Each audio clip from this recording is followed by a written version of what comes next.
This is Nikhil Jariwala. Whenever I make a tackle, you're here on the King James Radio Network. Your radio home for North Brunswick Raiders sports, Timothy Christian basketball, Restoration Place, the ladies of Our Turf football, the Jersey Basketball Association, and more is the King James Radio Network. Corbin Thompson here at JamesIsKing.com, where tonight North Brunswick Raiders football is once again on the King James Radio Network in its seventh season of Raiders football on the network. As tonight, we are live in Perth Amboy Alfred Water Stadium in Perth Amboy, New Jersey, where tonight the Raiders will try and make the state playoffs for the first time in 6 years. Well, win and you're in. Now, I was talking with head coach Mike Sipot before the game today, and basically that's it. He was saying win and you're in. If the Raiders win tonight, they're in the state playoffs. If not, then they'll have to do it next week on senior night against Woodbridge. If they win tonight and next week against Woodbridge, then you're looking at a home game for the state playoffs. So we'll see exactly what happens. But the Raiders tonight will try to get through the Perth Amboy Panthers in a GMC White Division matchup. But again, more importantly, in Central Jersey Group 5, both teams fighting for a playoff spot in the bracket. The Raiders currently sitting in 6th place right now in Central Jersey Group 5, and Perth Amboy on the outside looking in. Perth Amboy, at least according to the reports, they need to win both of their remaining games here tonight against North Brunswick, and then next week they need to defeat Colonia. Both of those games will be here at Water Stadium in Perth Amboy, so they will need to win both of their remaining games to have a chance to get in. And of course, with all the different PowerPoints, formulas, and calculations and that type of thing, who knows if they're going to, by the way, my thanks to Neftali Cardona, athletic director here at Perth Amboy. But as far as the Panthers go, they, like I said, according to the reports, they need to win both of their games to get in. Perth Amboy looking for their first winning season since 2011 when they were 6-4. They are under head coach Brad Bishop, who is in his 4th season as head coach of the Panthers. And so a very important game, obviously, for both teams here tonight. And again, the Raiders, trying to make the state playoffs for the 9th time in their history. Perth Amboy, in the meantime, has never made the state playoffs since the playoff system was instituted by the NJSIAA in 1974. They've never made it into the state playoffs, trying to make history. And again, they need 2 wins to do that. So, with that being said, Perth Amboy comes off a shutout of beating Woodbridge by a score of 21-0. And in the meantime, the Raiders had a bye week last week. 2 weeks ago, they beat JFK by a score of 40-14, in which the Raiders scored 27 unanswered. Actually 33 unanswered points after the Raiders were down 14-7 in that game, scoring 33 unanswered points and taking out the Mustangs. So North Brunswick has won 4 in a row. Perth Amboy has won 2 in a row. So somebody's winning streak, most likely, unless there's a tie, most likely will come to an end here this evening. But just looking real quick at and then we'll get to head coach Mike Sipot here in just a moment, but just looking real quick at the Central Jersey Group 5 standings, Manalapan is in first place. They are 7-0 with 118 points. It looks like they're going to run away with it. South Brunswick is in second place at 5-1 and 93 points. Freehold Township at 6-1 and 91 points. Hillsborough, also called the Raiders, at 4-3 at 85 points. Trenton, the Tornadoes, they're 4-3 at 83 points. They're 5th place. Old Bridge is actually, let me see. That's probably not current. North Brunswick is currently in 6th. So that's according to NJ.com. So North Brunswick's in 6th. Let me see if I can dig up. Meanwhile, I'll dig that up because I think NJ.com, I was looking at Gridiron, New Jersey, but NJ.com I think has the latest. They revised the PowerPoints. So scratch everything I said. They revised the PowerPoints and they posted it to NJ.com. So I'm going to try to see if I can pull that up here for you guys. And then what we'll do is we'll do that after our featured interview with head coach Mike Sipot. So I had a chance, of course, earlier today, as we always do every week, to catch up with the head coach of the North Brunswick Raiders football program, Mike Sipot. Obviously a huge game for the program, and for him being in his first year, the Raiders have never made the state playoffs with a first-year head coach. Mike Sipot has a chance to do that, most likely with a victory this evening. So without any further ado, here is my conversation with the head coach of North Brunswick Raiders football, Mike Sipot. Here with Raiders head football coach Mike Saipot as the Raiders play their biggest regular season game in 6 years, North Brunswick versus Perth Amboy, with a spot on the playoffs, at stake. And, if you believe all the reports, the Raiders, win and you're in. And so it comes down to that. And first thing I'll start with is the bye week last week. So of course you guys didn't play. Is it difficult maintaining the energy over 2 weeks? I'm sure you're going over a lot of different things in practice, trying to keep the guys sharp. But is it difficult to keep that energy going over the course of 2 weeks? Well, after the JFK week, we, that off week, we did a lot of time breaking down Amboy, seeing what they do best, who are their best players, who do we need to stop, how we're going to attack them on offense. We did a lot of preparation. As a player's standpoint, we did a lot of conditioning. We worked on a lot of fundamentals, blocking, tackling. We sharpened up our special teams. We went over all our corrections, our game corrections, wherever we need to work on. We focused on that. And, again, we went over Perth Amboy, and we started fresh this week, a regular game week, and, we're ready. Is there a danger of guys getting out of routine? Because, of course, come Friday, everybody's getting ready for a game. You kind of have your pregame meal and all your things that you do. So, of course, last week you didn't have that. Is there a danger of guys getting out of it and then you kind of have to put everybody back on track? I don't know if I'm going to know that till about like 10 o'clock tonight. I don't think so. We as a staff, we do a good job of keeping them in the now. And it's another day. It's an offensive day. It's a defensive day. It's, we're working on specials. We're doing fundamentals. We try not to, that's my job as the head coach. You try to keep things as similar as possible. Like this week was basically a normal week for us. And, bye weeks, it can go either way. It can either hurt you or help you. Hopefully tonight it helps us. I think our guys are fresh. I think they're very, very anxious to get on the field along with the staff, and I think it's going to be benefiting us. Raiders are trying to break a string of 3 straight losses after bye weeks, and so Coach Saipot probably doesn't want to know. I didn't know that. Probably didn't want to know. As far as the start of the game, like one of the things is, I'm sure you probably know this better than anybody. When you guys run an up-tempo offense, a lot of no huddle, try to keep it moving, and I'm sure one of the ideas behind that is to try to score early in a game. And the JFK game as an example, you scored in the second quarter, but not in the first quarter. Are you concerned about getting off to a slow start? You can't dictate it. I wish you could. I wish I could go there and say, I know we're going to score in the first, and I know. All games are unpredictable. Against JFK, we had to make a couple of adjustments on the sideline. That's why it was like, hey, the JFK came out and this, and that, and we on the sideline had to fix it. And once we fixed it, we were on a roll there for a while, and we scored those 2 touchdowns in the second quarter within a span of 6 plays or whatever it was. So once we get it rolling, now again tonight, hopefully we start off hot right away. And sometimes not like that. I know Perth Amboy is going to be jacked up. They'll be ready to go. They got athletes. They play with emotion.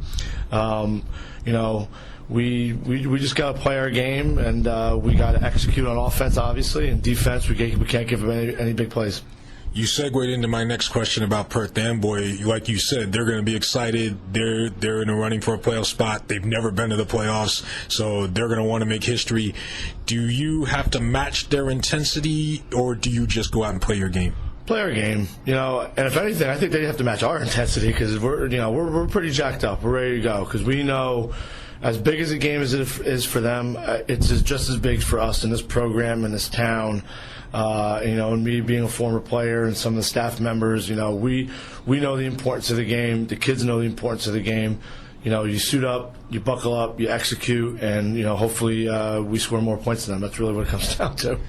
You were talking about who you have to, who you look for, and, they have Tyler Jack, number 7, and number 15, which is Tajmir O'Neal. Thank you.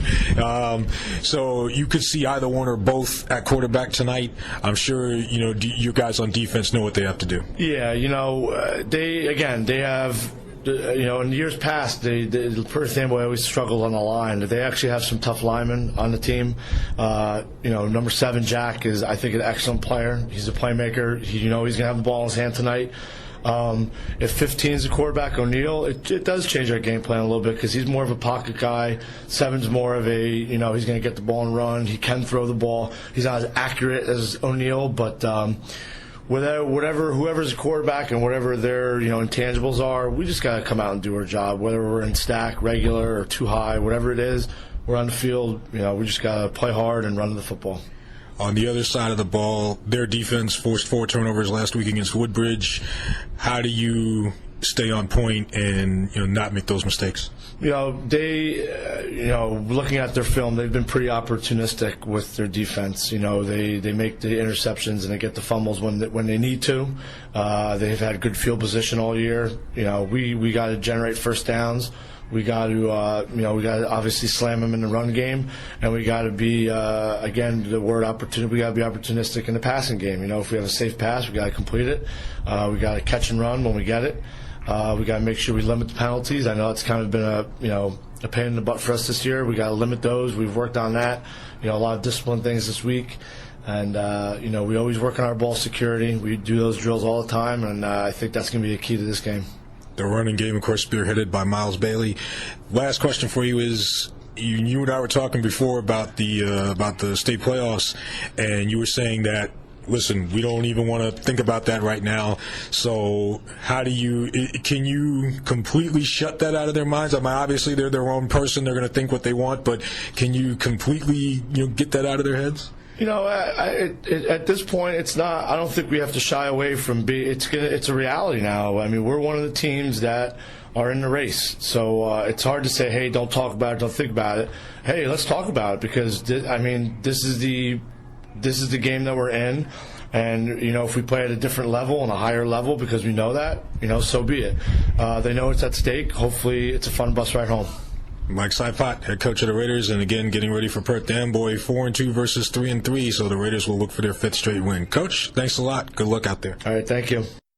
There you hear from Raiders head football coach Mike Saipot, and he says they're ready. That the guys are ready, the guys are amped up, they're excited, they're pumped up. Perth Amboy is taking the field right now. The Raiders have already taken the field. So we'll take a break here. When we come back, you will hear from Aaron R. in our Raiders Spotlight. We'll be back on the other side of the break. This is our Raiders Live pregame on the King James Radio Network.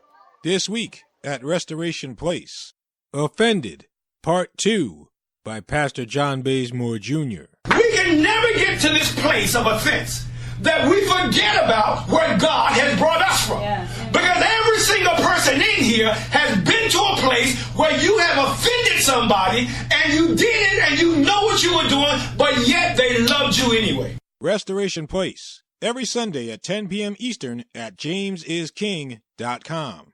Here in our Raider Spotlight with Aaron R., who's wide receiver, punter, doing kicks this year for North Brunswick and in his junior year. So my first question to you is, second year varsity.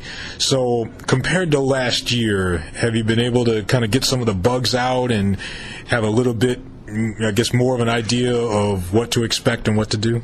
Oh yeah, of course. The first year varsity going to second year or having more experience is always it's always better. You always learn a lot more. Because, first year you're nervous and stuff. But, you get a lot more experience. You're doing kicks this year. Is that new for you, or is that something that you've done in the past? No, I've been doing this since Pop Warner. I just tried it out. I just tried out for kicker in Pop Warner, and I just saw that I was pretty good at it, so I just stuck to it. Now, I know you've attempted a couple of field goals this year. I know one went off the upright. You had an extra point go off the upright, and then the field goal go off the upright. I mean, how do you how do you keep your confidence knowing you're just trying to get it straight? Honestly, I try not to think about it. I just go out there. I just kick the ball. You just see it and you kick it. Yeah, that's it. Your church holds it for you. And, as far as wide receiver, you got your first touchdown catch of the year a couple weeks ago in the JFK game, right through 2 defenders. Do you feel like you have a better, when Chich or Miles Bailey in this case threw you the ball? Do you have a good vision of seeing the ball even with guys in front of you and all over you? Do you feel like you have a good vision of when the ball's coming at you? Yeah, I do. I mean, if the ball's high up, I could see it pretty clearly, but Yeah, it wasn't that hard to see the ball. Yeah, because that was that. I was thinking, like I said, you had a couple of defenders in front of you. That didn't look like an easy catch there. No, I mean, it was pretty clear to me. I mean, I didn't really see the defenders around me. I just went up and made the catch. Well, then that's an interesting point. Sometimes when you're running a route or you're in the end zone, do you even notice the defender there? I mean, unless he's grabbing you or something? Not really. I just try to make the play. I mean, I see the ball, I go to make a play. You guys are 4-game winning streak. Is it infectious? Is it contagious? Does it kind of spread around to everybody that says hey, we're pretty good? Yeah, of course. I mean, everybody's saying now. Coach was telling us before, because he works in Linwood, Coach Marr, saying how the Linwood students are telling him how good the team is doing. That means a lot to us. That shows that we're making an impact to the town. And segueing into that, do you feel like compared to last year, there's a lot more people behind you? Oh, of course, yeah, a lot more people. And is there, obviously you want to make the state playoffs, that's a goal, but is there anything that, for yourself, do you want to try to catch more passes? Do you want to, punt inside the 20 more? Do you have a goal for yourself? Just keep making plays. I mean, I'm trying to make more plays than I made last game.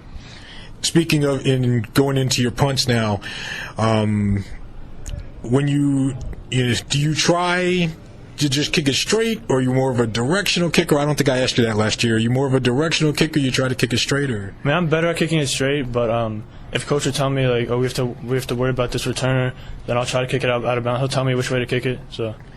That brings us to this week. Tyler Jack, number 7 for Perth Amboy. He's a guy that can do some damage. Do you? Has the coaches told you anything about as far as do you have to kick it away from him, or do you just do you? They told me this week I'm gonna try to keep it away from him because they told me about him. All right, so good idea. One more for Aaron R, and that is, it's kind of a rhetorical question almost, but the difference between the one win you guys had last year, which by the way you beat Perth Amboy. The one win you had last year and the 4-2 record that you guys have this year, it's a world of difference. But what does it feel different? Does it, when you walk into the locker room or when you walk on the field, what's different? I guess. There's a lot that's different. I feel like the team is so much closer this year. We bond a lot. Football is so much more enjoyable this year too, knowing that we can actually go out there and win games. And you have confidence when you walk on. Confidence, yeah. Aaron R, again, punter / kicker / wide receiver for the Raiders again in his junior year, and so now question: who has a tighter spiral, Chich or Bailey? I mean, Bailey's only thrown one pass, so it could have been just a lucky pass. It was a good pass. I'm sure he'll be glad to hear that. Yeah. So again, Aaron, thank you for a few minutes, and good luck out there tonight. Thank you. All right, there you hear from junior Aaron R. We're getting ready for the national anthem here. Aaron R, of course, an integral part of the Raiders right now in special teams and on offense. But the color guard is right now presenting the flags and the colors as we get ready for the national anthem here at Albert Waters Stadium here in Perth Amboy. North Brunswick and Perth Amboy getting ready to kick off here. North Brunswick at 4-2, Perth Amboy at 3-3. State playoff implications here at stake in this game for both teams. If the Raiders win, they're in. Perth Amboy, they need to win both of their remaining games, it looks like. If they win over the Raiders tonight and then beat Colonia next week here at home, then Perth Amboy could very well make it for the first time ever. So, again, the color guard out here for the national anthem. So we'll take a break, and we'll come back with our live game coverage, North Brunswick and Perth Amboy, here in just a moment. You're listening to Raiders Live on the King James Radio Network. It's time for this date in Raiders football history on the King James Radio Network as we take a look back at some of the historic moments of North Brunswick Raiders football. October the 27th, 1979, the Raiders would blank Clark by a score of 30-0. North Brunswick actually went 3-0 lifetime against the Crusaders, which is now known as Arthur L. Johnson High School. Ernie Horvath and Nick Paleo each intercepted 2 Clark passes. John McGrath ran for 2 TDs as 4 different Raiders crossed the goal line. 2006, North Brunswick defeated Perth Amboy 31-6 behind 2 rushing touchdowns from Pushawn Brown, 1 from quarterback Camille Haig, and 1 from Brian Sivitz. North Brunswick ran for 213 yards in this game. The Raider defense forced 4 turnovers, including 3 interceptions, and collected 3 sacks. Going back to the 1992 GMC White Division champion North Brunswick Raiders on their 25th anniversary, Week 8 of the 92 season, November the 13th, 1992, North Brunswick made it past South Plainfield by a score of 14-6. Eric Cunningham ran for 126 yards and a touchdown in the first half before leaving the game with an ankle injury. Rob Zaba's 1-yard touchdown run with a minute 48 left in the game was the difference. The Raider defense picked off 3 passes in this game. That is a look at this date in Raiders football history. We'll be back with more of North Brunswick Raiders football on the King James Radio Network. We are the North Brunswick Raiders cheerleaders. It's time for Raiders football on the King James Radio Network. You play to win the game. You don't play to just play it. That's the great thing about sports. You play to win. And I don't care if you don't have any wins. You go play to win. When you start telling me it doesn't matter, then retire. Get out. And a pleasant Friday evening to one and all, and we welcome you here to Perth Amboy, New Jersey, as we get ready for North Brunswick Raiders football on the King James Radio Network, as the North Brunswick Raiders will take on the Perth Amboy Panthers from Albert G. Waters Stadium in a GMC White Division matchup. North Brunswick comes in at 4-2 under head coach Mike Sipot, and Perth Amboy, the Panthers, at 3-3 under head coach Brad Bishop. The captains are out there right now for Perth Amboy: Tajmir O'Neal, Solomon Diallo, and Tyler Jack are the captains for Perth Amboy. For North Brunswick, Alex Rossman, David Straminsky, Amir Alderman, and I believe that Tyler Hernandez is out there as the captains for the Raiders. There's a gentleman for Perth Amboy in a wheelchair. I'm not quite sure. Can't make out. He's wearing a varsity jacket, but I can't quite make out what it says. But the referee is holding the coin right now. I believe that's Jeremiah Stevens, if I'm correct, out there for Perth Amboy. Stevens has been injured, and so I didn't quite catch who won the toss. I guess we'll find out in a second here, or at least who's going to get the ball anyway. But of course, we are here. There's state playoff implications on the line. The Raiders need to win, and they get into the state playoffs. Perth Amboy needs to win both of their remaining games to get into the state playoffs as well. Of course, the Raiders at 4-2, Perth Amboy at 3-3, so both teams with 2 games left to qualify for the state playoffs.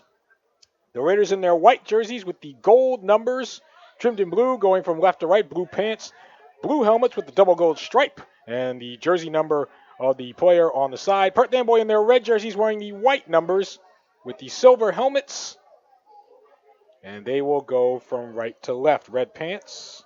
You've got the red Perth Amboy logo there on the side. Our game time temperature is presented by the Weather Channel. Clear skies, 56 degrees at game time. And Perth Amboy going from right to left, ready to kick this thing off. So North Brunswick will receive. 3 men back deep for the Raiders. Mwanza Fitzpatrick back there. Miles Bailey. I believe that's Amir Alderman back there. And so the kick is a short one, and it'll go to one of the up men at about the 31-yard line and makes his way to about the 40. And he will be tackled there. That would be G.D. Marcellus on the return. So the Raiders will have it first down and 10.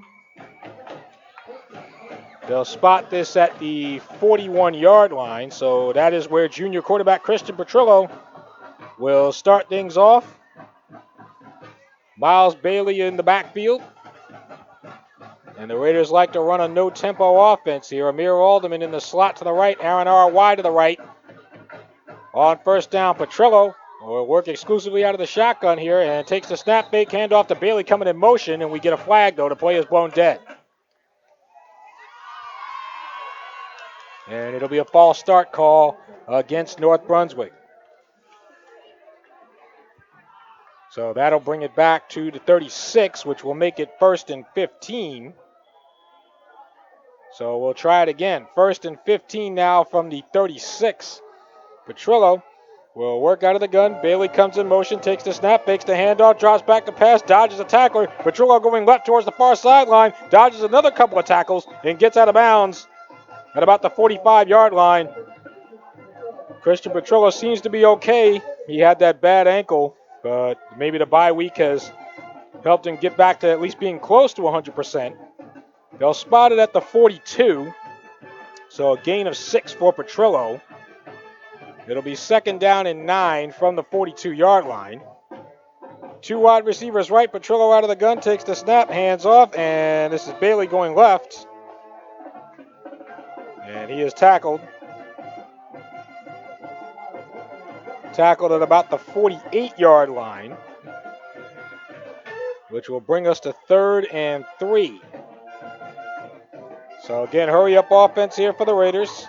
Bailey behind Petrillo, trips to the left here. And Petrillo out of the gun will hand off here, coming in motion. This is Amir Alderman, crosses the 45, crosses midfield, and gets into Perth Amboy territory. That'll be good enough for a 1st down. Amir Alderman running along the right hash. So Alderman gets the 1st down. It'll be at the Perth Amboy 45, so a gain of 8. 1st and 10. Bailey once again behind Petrillo. Again, Raiders in a no huddle. Petrillo with Bailey now to his left. Out of the gun, takes the snap, quick throw to the left, gets it to Fitzpatrick, and breaks one tackle. Ball pops loose. Fumble. Perth Amboy has it. Fitzpatrick was hit from behind. And coming up with the fumble, number 14, Hector Caba for Perth Amboy. Caba is a junior. And the Raiders turn it over. Ball was popped loose from behind on Fitzpatrick. And it went right to Perth Amboy. They'll have it 1st and 10 from their own 38-yard line.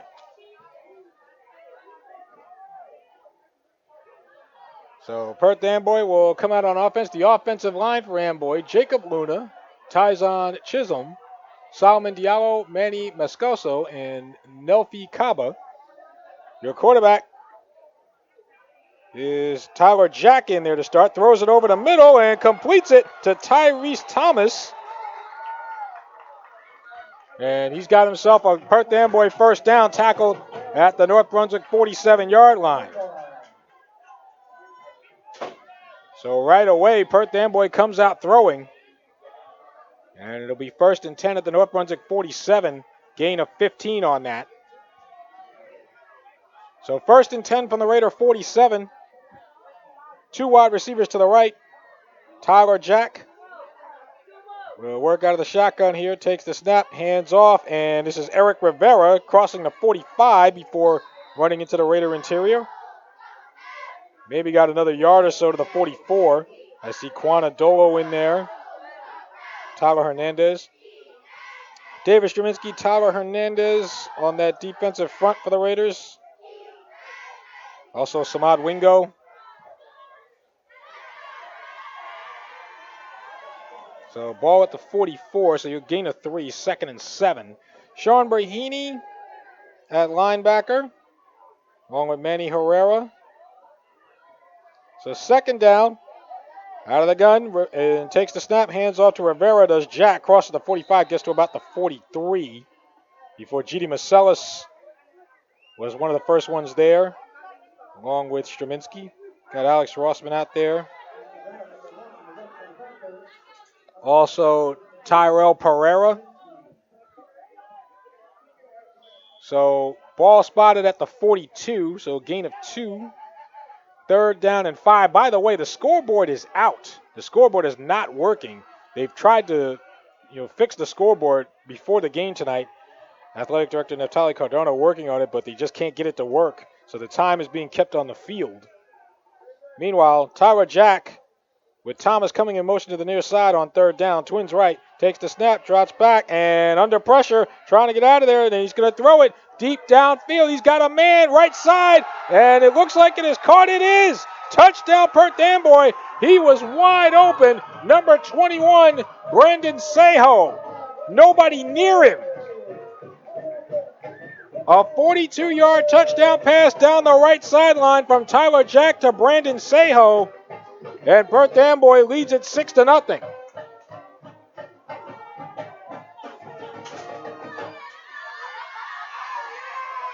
So a blown coverage there for the Raiders. On to kick the extra point is Eduardo Ponce. Snap, and Ponce's kick. It's a wobbly one, but looks like it's no good. I don't see. Yep, no good. Okay. So, again, we don't have the time here on the scoreboard. Time is being kept on the field, but we're in the early stages of the first quarter. Perth Amboy leads it by a score of 6-0. We'll break, and we'll come back in just a moment. You're listening to North Brunswick Raiders football, and it's on the King James Radio Network. Dana and Lisa here from Our Turf Football to tell you that the Our Turf podcast is up and running for the 2017 football season. Did you know that women make up over 45% of all NFL fans and counting? Here at Our Turf, we have our own take on what's happening around the National Football League with special features, previews, reports from our official fan reporters covering each team, and interviews with players and personalities who have the scoop on what's happening. Women are in the know when it comes to football, and it's time the rest of the world knew it too. Our Turf Football is every Tuesday night at 10 p.m. Eastern Time on the King James Radio Network at jamesisking.com. All right, we come back here to Perth Amboy here at Waters Stadium as Perth Amboy takes an early 6-0 lead. So Eduardo Ponce will kick off here. 3 men back deep for the Raiders.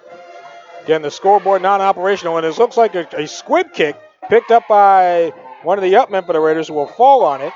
Sean Brahini will take it right around the 35-yard line, and so that's where North Brunswick will start their second possession, 1st and 10.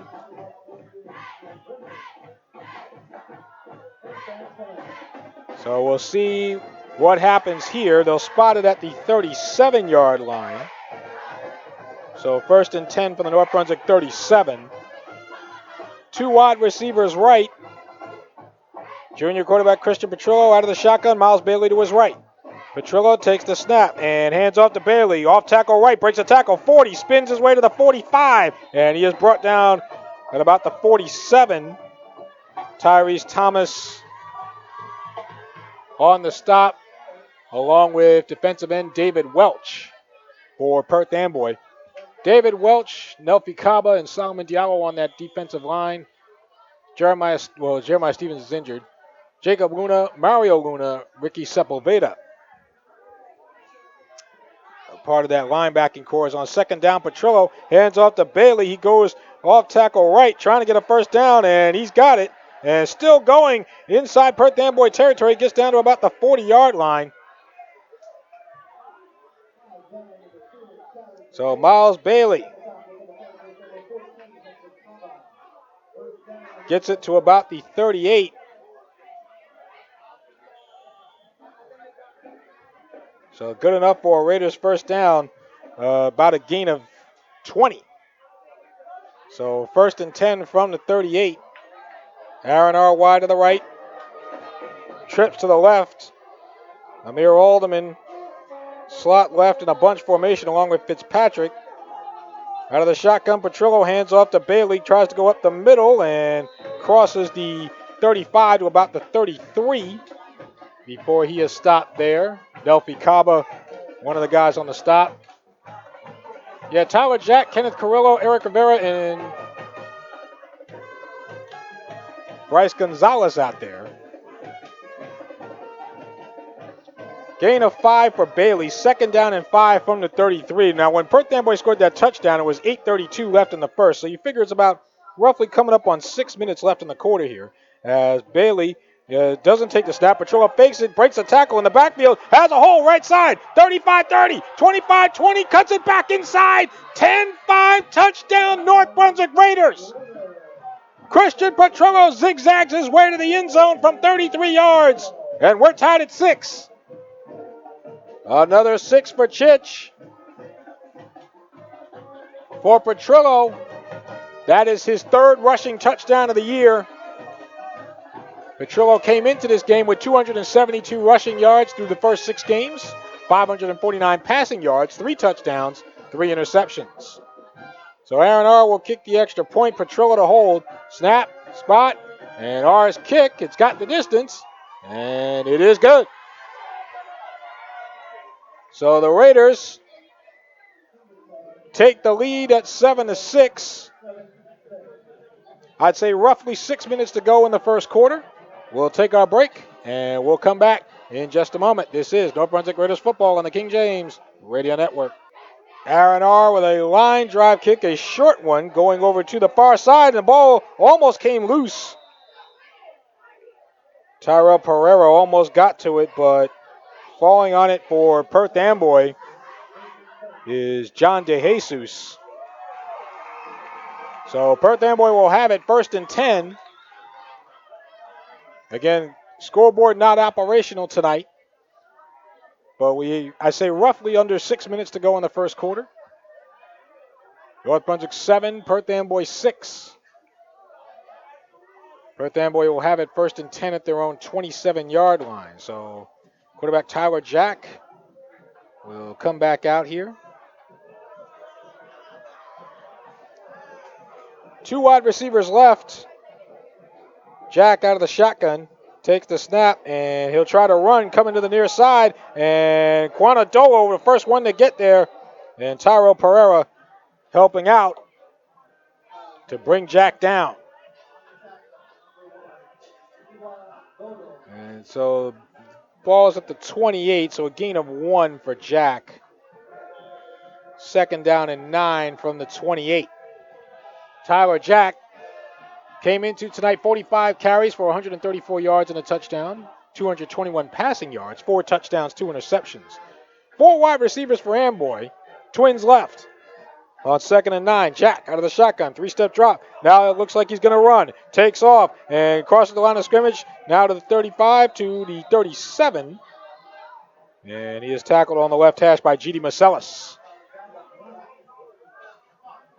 They'll spot it at the 38, which is a gain of 10 and a Perth Amboy 1st down. That's what you have to watch for with Tyler Jack, his escape, his mobility, his elusiveness. A lot different, and Mike Saipot talked about it in the pregame, a lot different from Tajmir O'Neal. 4 wide receivers again for Amboy. Ken Carrillo to the left, and now Jack, 3-step drop, steps up in the pocket. Straminsky trying to tackle him, gets away, and still going, and crosses the 40. Gets to about the 41. It looked like Straminsky was going to wrap him up for a sack, but Tyler Jack able to get away and get a gain of 2. It'll be 2nd down and 8 at the 40. So I'd say we're probably coming up on around the 4-minute mark here at least, here in the first quarter. 7-6 Raiders. 2nd and 8 from the 40 for Perth Amboy from their own 40. Carrillo behind Tyler Jack. 3 wide receivers out of the gun. Hand off to Carrillo. He goes up the middle to the 43 before Straminsky brings him down. David Straminsky. So Kenneth Carrillo on the carry. Ball is spotted at the 37-yard line, so now 3rd and 5 from the 37. I see quite the number of, maybe that's just the North Brunswick Marching Band. I do see some fans out here tonight. Perth Amboy, pretty much a full house. Looks like it's trips to the right for Amboy. 5 wide receivers here. And we get a whistle here, and Perth Amboy looks like they will call a timeout to get organized. Brad Bishop will call time. 3rd and 5 it will be for Perth Amboy from their own 43-yard line.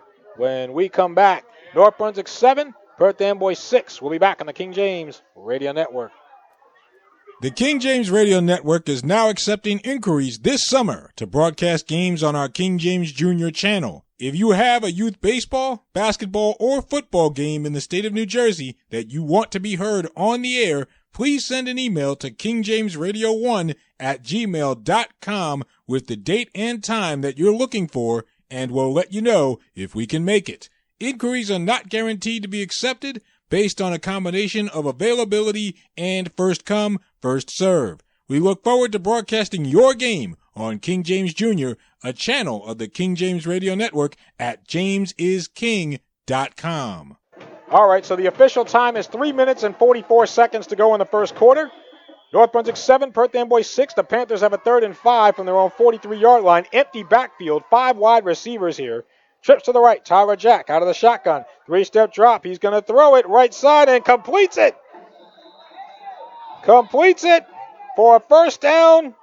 Amir Alderman on the coverage.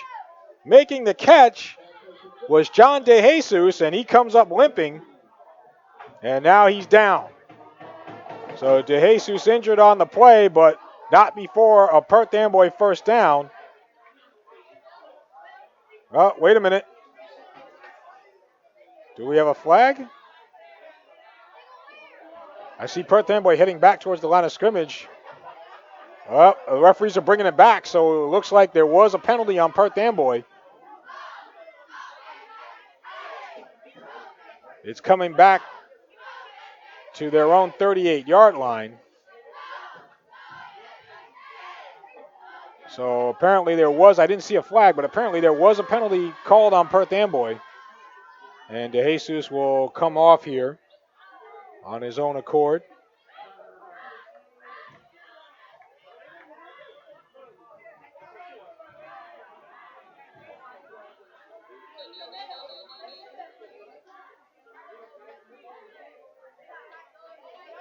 So let me just check in with the PA address here. Is it penalty? Penalty on Perth Amboy? They brought it all the way back. Okay. All right. So ball is spotted at the 38. So apparently it was a penalty. And now we're going to get a whistle, flags down. So 3rd and 10 from the 38. And now we got another penalty here. This one's against the Raiders. So it looks like it's an offsides. So the Raiders give 5 of those yards back. And, you know, Mike Saipai talked about that too, about those penalties that are just a pain to deal with. So it's back at the 43, 3rd and 5 now for Amboy. 4 wide receivers. Jack out of the gun, takes the snap, steps up in the pocket, throws it, and almost intercepted. J.D. Marcellus almost had it. But it'll be 4th down.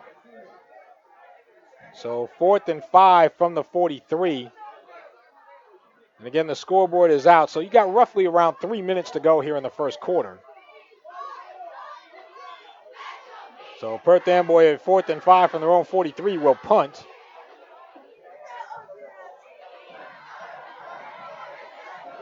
Back deep for the Raiders is Amir Alderman. He's standing at his own 20-yard line. Tyler Jack will punt. Gets the snap. And a high kick. Alderman will let it go. It will take a Perth Amboy bounce past the 20. And they'll down it here around the 16-yard line,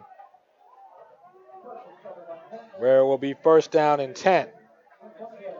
So the Raiders will have it 1st and 10 from their own, looks like their own. Well, we'll see officially where they spot this, but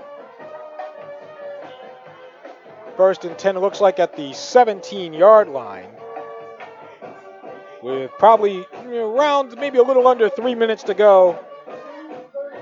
2:38 to go in the first quarter. North Brunswick 7, Perth Amboy 6. And did we get a flag? I think someone just threw a flag. Did the ref just throw a flag? A flag here at the near side by the numbers. Unsportsmanlike conduct is going to be called against North Brunswick. So somebody must have said something. Unsportsmanlike conduct called against the Raiders here before the snap. And that's going to be half the distance to the goal. So ball's probably going to be around the 9-yard line, and Mike Sipot, I'm sure, cannot be the least bit happy about that.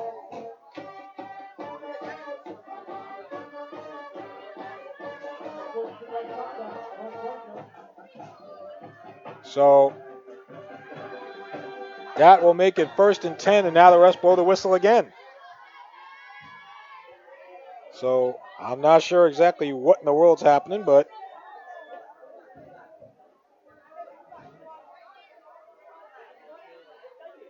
I see John Sipot over there on this. Oh, there's Mike. Yeah, he's not happy. He's pacing about. 1st and 10 from the 9. Petrillo out of the gun with Bailey to his left. Takes the snap, hands off to Bailey, goes around the right edge, and breaks a tackle at the 15. Right sideline, and is flipped over after getting to the 25, probably about the 27, where David Welch made the tackle. So another good run for Miles Bailey, who, if all goes according to plan, should cross the 1,000-yard mark for the season. Ball is spotted at the 28, so a gain of 19 for Bailey. 1st and 10. Bailey with 945 yards on the season. Petrillo will work out of the gun, Bailey to his left. And now Alderman in motion to the far side. Petrillo taking his time here.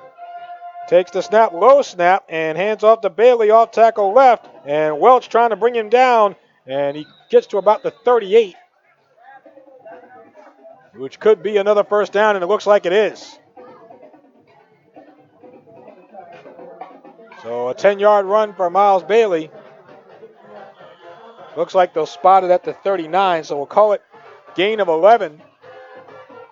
1st and 10 from the 39-yard line. Manny Herrera checks into the game for the Raiders as a tight end. Quana Dolo is now in the backfield to the right of Christian Petrillo. Petrillo out of the shotgun, takes the snap, and he'll run up the middle. 40, and brought down at the 45. Tackle made by Mario Luna.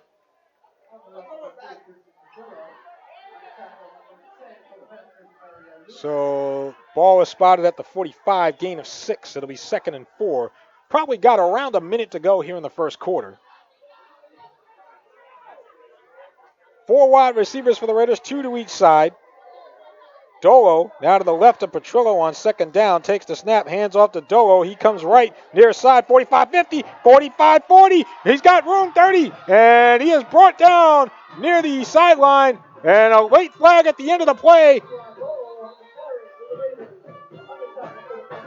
He was tackled inside the 15-yard line. They'll spot it at the 13. Dolo might be called for a celebration here because he was very demonstrative once he got up.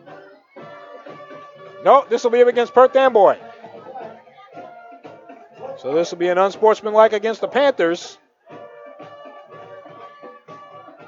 So that's a gain of 42 yards for Dolo, plus the personal foul, half the distance to the goal that will be.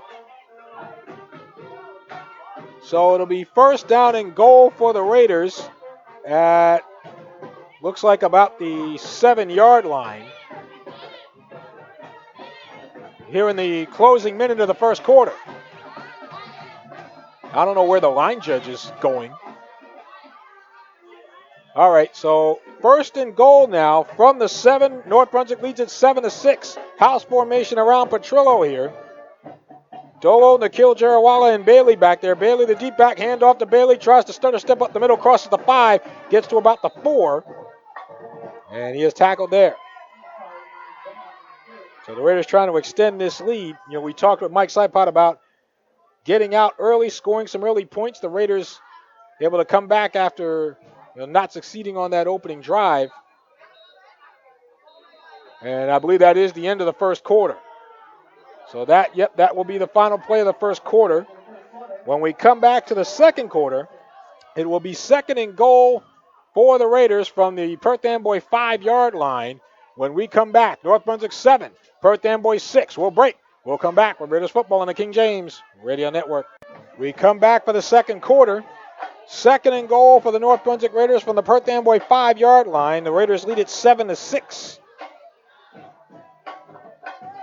It'll be a house formation here around Christian Petrillo, Quanadolo to the left, and Killjarrow Waller to the right. Miles Bailey in the backfield. Petrillo out of the gun, takes the snap, fakes the handoff, rolling left, throws it left, wide open, touchdown North Brunswick Raiders. To the left side of the end zone.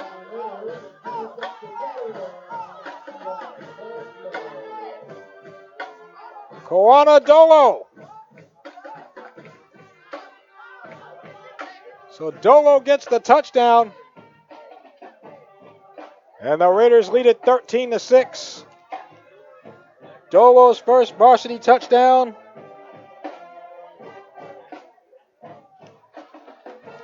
Aaron R will come on for the extra point. Snap, spot, R's kick goes to the left. It's good.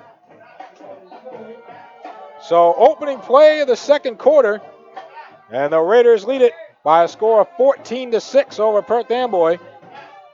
The Raiders beat Perth Amboy last year by a score of 13-6. So we'll see if that holds form. We'll break. We'll come back with Raiders football on the King James Radio Network. Back here to Waters Stadium in Perth Amboy. The Raiders now lead it 14-6. Aaron R. will line drive kick this one going towards the near sideline and picked up at about the 25, dancing his way across to the 40 on the near side for Perth Amboy is number 13, Tony Saucedo, on the return. So Perth Amboy will have good field position here. It'll be 1st and 10 for the Panthers from their own 45-yard line as we very early stages of the second quarter. Raiders scoring on the first play of the quarter, so figure maybe 30 seconds gone by here in the second quarter. Again, the scoreboard not working, so we're just guessing here. But we do know that the Raiders lead it by a score of 14-6. So it'll be 1st down from the 45. Tyler Jack will work out of the shotgun here. Takes the snap, and he'll run. Going off tackle right, 45-50, and gets to North Brunswick territory at about the 46, where David Straminski brings him down. So gain of 9. It'll be 2nd and 1 from the 46-yard line. The Raiders lead the all-time series against Perth Amboy, 9-5. North Brunswick has won the last 8 meetings. Perth Amboy's last victory over the Raiders came in 1998. 4 wide receivers, 2 to each side for Amboy. Jack out of the shotgun on 2nd and 1. And drops back, throws it left, completes it at the North Brunswick 40. And getting his way before Brahini brings him down to the North Brunswick 37. Catch was made by David Welch.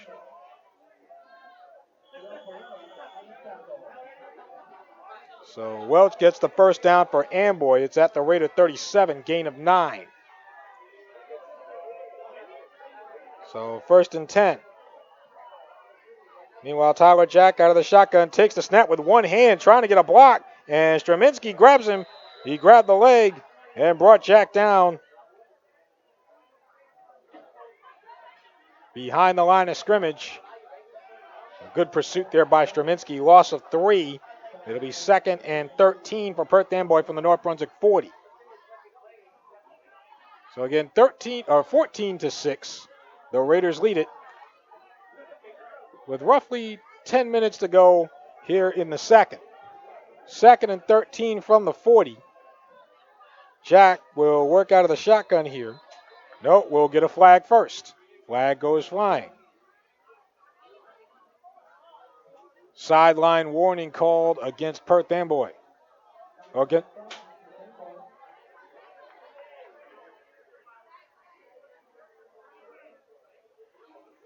So, not a penalty in terms of any loss of yards, just a warning. So when we resume here, it'll be 2nd and 13 from the 40-yard line for Perth Amboy from the North Brunswick 40. So Mario Luna is the tight end.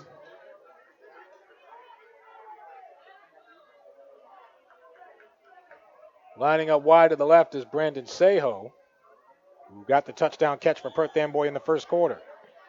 So, again, 4 wide receivers, 2 to each side. Coming in motion, Tyrese Thomas. And Jack takes the snap, quick throw to the right, and dropped, incomplete. Intended for Tony Saucedo. He tried to head upfield before he caught the ball. It'll be third down.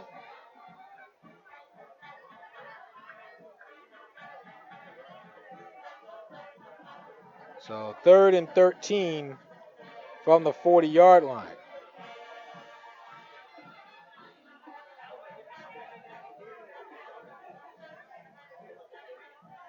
So we'll see if the Raiders can get a stop here, get the ball back, and try to extend the lead. I do have I mentioned this in the pregame, I do have the PowerPoint standings. I'll read them when I get a chance in Central Jersey Group 5. The Raiders have never made the state playoffs in Central Jersey Group 5. With a win tonight, they could do that. 3rd and 13 from the 40. Out of the gun, Jack takes the snap and rolling around, throws it over the middle. Complete. No! Dropped. Incomplete. Mwanza Fitzpatrick was about to put the hit on him too, but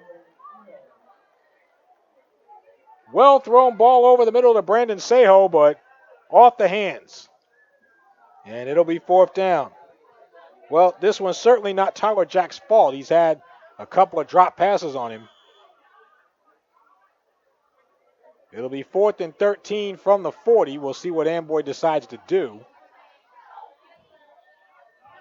Tyler Jack also punts for the Panthers. It looks like Perth Amboy is going to go for it here. So, 4 wide receivers, 2 to each side. 4th and 13 for Amboy from the North Brunswick 40. Raiders lead at 14-6. Jack out of the gun, 3-step drop, takes the snap, throws it over the middle. This time it's complete. Fitzpatrick. Well, check that. Miles Bailey putting the hit on Tony Saucedo, but he hangs on to the ball inside the Raider 20 down to the 19. Another dart over the middle from Tyler Jack. And he got Saucedo on that one. Gain of 22 for the Panthers on 4th and 13. So it'll be 1st and 10 from the 18-yard line. I'd say roughly 7-8 minutes to go in the half. Thomas comes in motion to the near side. Tyler Jack out of the gun. Takes the snap and will step up in the pocket here. He'll go ahead and throw it. And nope, looked like it was batted down or deflected at least at the line. Incomplete. It'll be 2nd down. 2nd and 10 from the North Brunswick 18. So the Raiders could certainly use a stop here with a 14-6 lead. Glad you're with us at jamesisking.com. Also on Facebook, you'll see us under King James Radio Network and on Twitter at King James Radio 1. Again, a 4 wide receiver set for Perth Amboy. Eric Rivera to the right of Tyler Jack on 2nd down, and we get a whistle, flag down. And it's going to be offsides against the Raiders. Well, that shortens it to 2nd and 5 now from the 13. And again, the penalty bug has bitten the Raiders here tonight. 2nd and 5 from the 13. Again, 4 wides for Amboy. And Tyler Jack out of the gun, takes the snap, 3-step drop. Now he's going to run, and he'll be brought down. I believe that was Straminsky. Yep, with some help from Tyler Hernandez. Jack to the 16. That's actually a loss of 3. So it'll be 3rd down. 3rd down and 8 from the 16. I'd say we got to be closing in on halfway through the quarter. Again, scoreboard not working. Scoreboard is out, so the time is being kept on the field. So got to be roughly 6 minutes to go in the first half. North Brunswick 14, Perth Amboy 6. Raiders win, they go to States. And we get a whistle here, flag down. It's 3rd and 8. False start against Amboy. So Amboy now shooting themselves in the foot with penalties. That'll bring it back to 3rd and 13 now from the North Brunswick 21.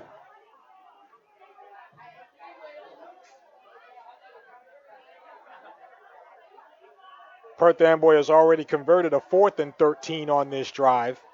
They now face 3rd and 13. So again, Amboy, as they've done throughout the course of the game, well, this time 3 wide receivers, 2 to the right. Jack with Rivera to his right. Out of the gun, takes the snap, rolling right, looking, throws it right, completes it along the sideline to Saucedo. He got out of bounds, and it looks like they're going to rule it a catch. He was right along that sideline here on the near side right. Made the catch, not a first down. Ball will be spotted at the 14.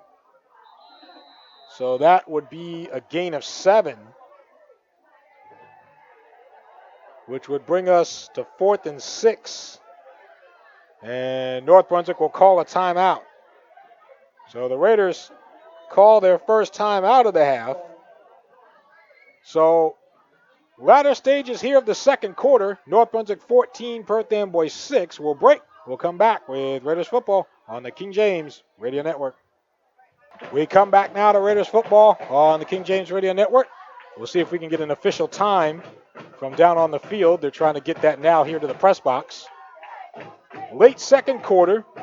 4th and 6 for Perth Amboy from the North Brunswick 14-yard line. So Tyler Jack will work out of the shotgun. Eric Rivera to his left. Jack calling signals. 4 wides for Amboy. I check that 3. Thomas goes in motion to the far side. Low snap. Jack's trying to pick it up and gets out of 1 tackle. Gets to the 15, 10, dances his way to the 5, and towards the goal line. Down at the 1 perhaps. No, let's see. They're going to rule him down at the 1. Some way, somehow, Tyler Jack turned a completely busted play into a 13-yard gain and a first down. First and goal at the 1.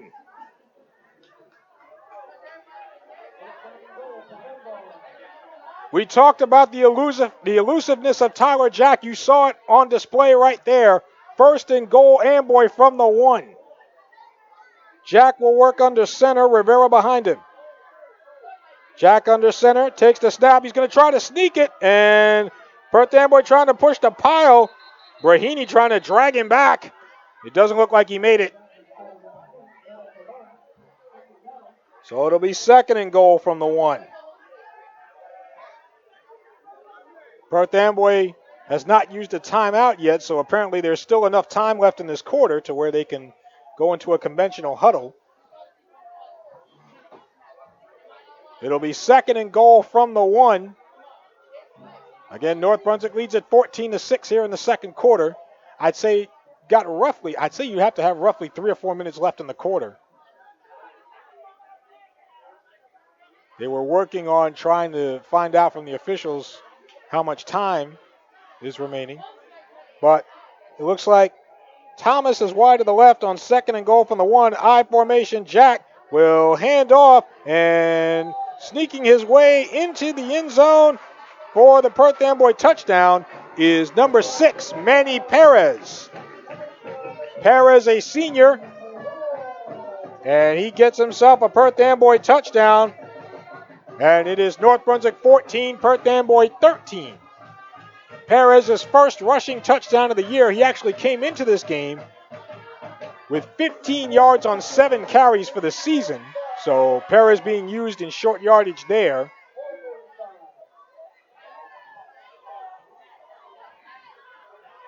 And it looks like Perth Amboy will go for 2 here. What did I say? I said it was 14-12 is your score. 14-12. Perth Amboy going for 2 to tie it. Jack out of the gun, takes the snap, steps up in the pocket, throws it right. He's got a man, completes it, and we're tied. Tyrese Thomas.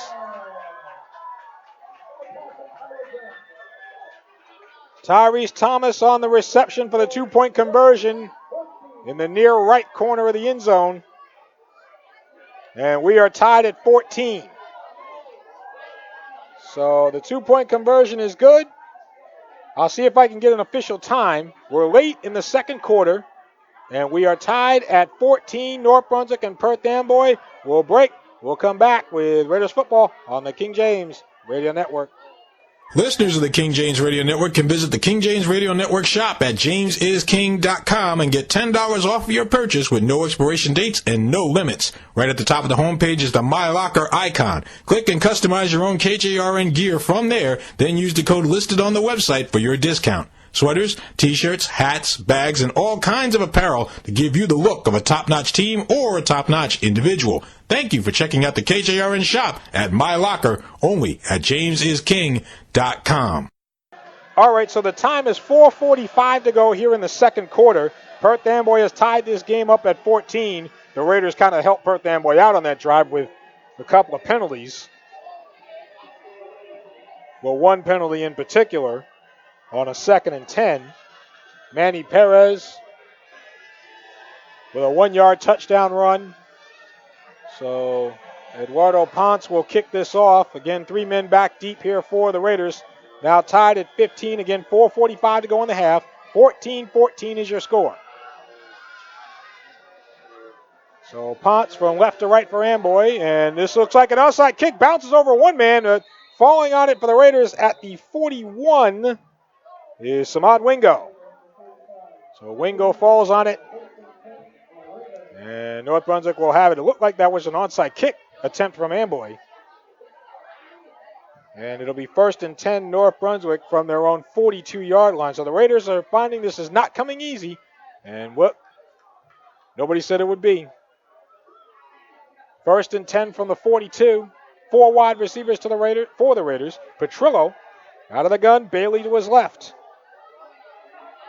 And takes the snap, hands off to Bailey, going around the right, 45, breaks a tackle, 50, 45, down, inside the Perth Amboy 40. Another big run from Miles Bailey.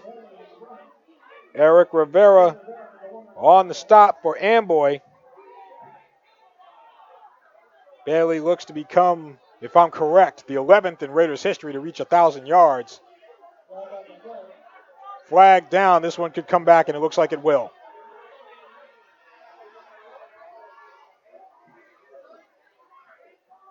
I believe it's holding against the Raiders.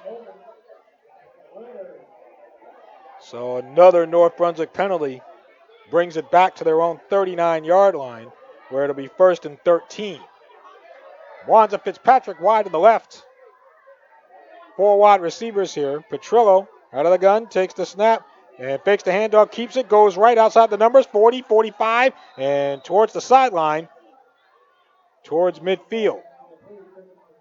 Rivera, one of the guys there to try to force him out. They'll spot this, it looks like, at the 49, at the Raider 49, which would be a gain of 10, and 2nd down and 3. So hurry up offense, roughly around 4 minutes to go in the half. Tied at 14. Petrillo out of the gun, hands off to Bailey, midfield, and 45 down at about the 43.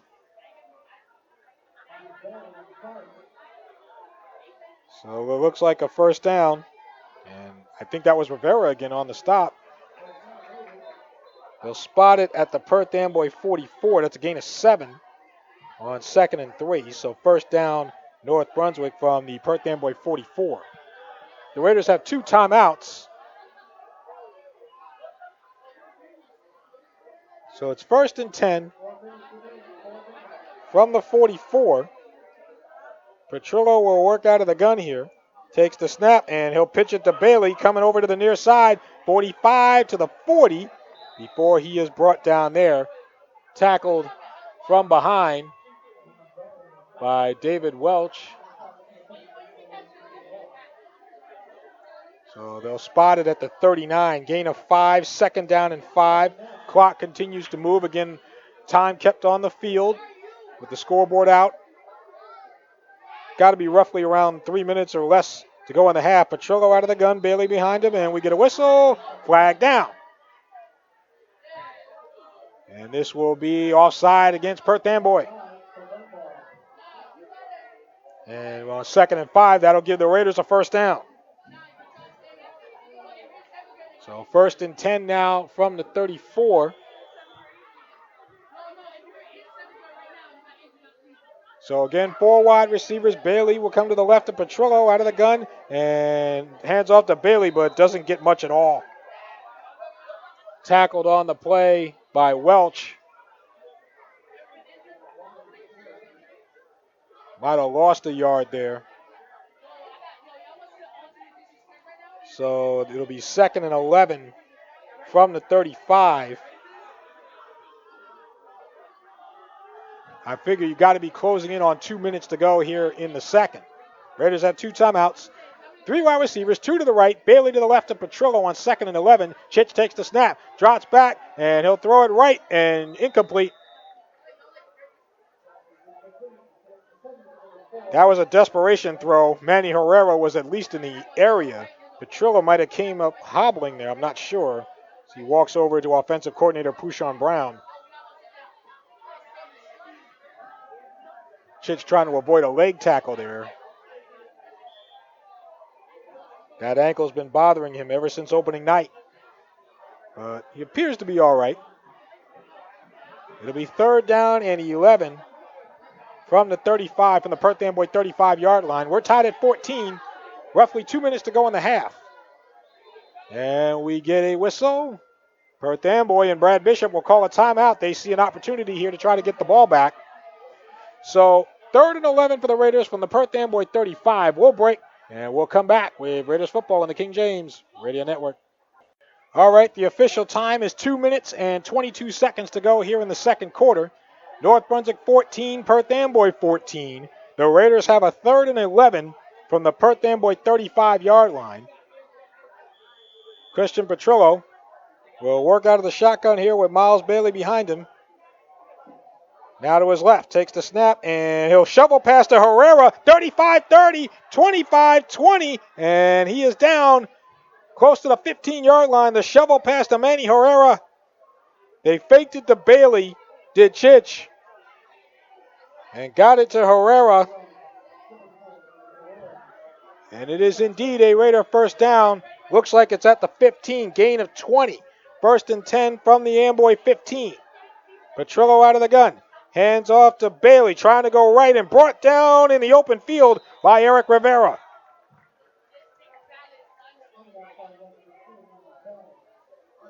Each team with 2 timeouts remaining. And we get a whistle here. Looks like we got an injury timeout. So there's an injured man down for Perth Amboy, back near the 20-yard line. The ball is spotted at the 19. So we have an injury timeout. Loss of 4 for Bailey. It'll be 2nd and 14 from the 19-yard line. So we'll take a quick break here for the injury timeout. And then we will come back here to Perth Amboy in a moment. 14-all is your score. This is Raiders football on the King James Radio Network. We come back off the timeout, off the injury timeout. Eric Rivera was the injured player trying to make that tackle on Bailey. He's okay. He walks off. It'll be 2nd down and 14 for the Raiders from the Perth Amboy 19. Christian Petrillo in a house formation. Now Bailey goes in motion here to the near side. Petrillo out of the gun. Pump fakes. Now in the pocket, scrambling, trying to get out of there. Looking, coming to the near side. Petrillo looking to throw it. Throws it end zone too high, incomplete. Intended for Bailey. Petrillo throwing against his body there as he was running towards the near sideline. Adrian Reynoso on the coverage for Perth Amboy of Bailey. And it'll be 3rd down and 14 for the Raiders from the Perth Amboy 19-yard line.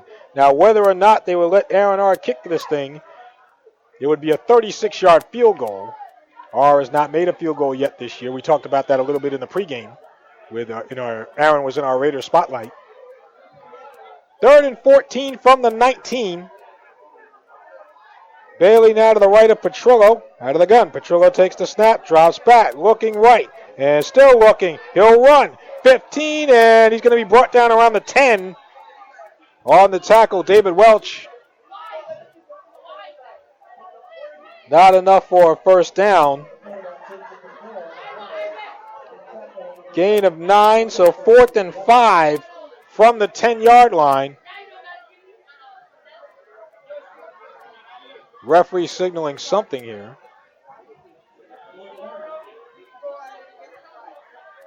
Can't quite see what the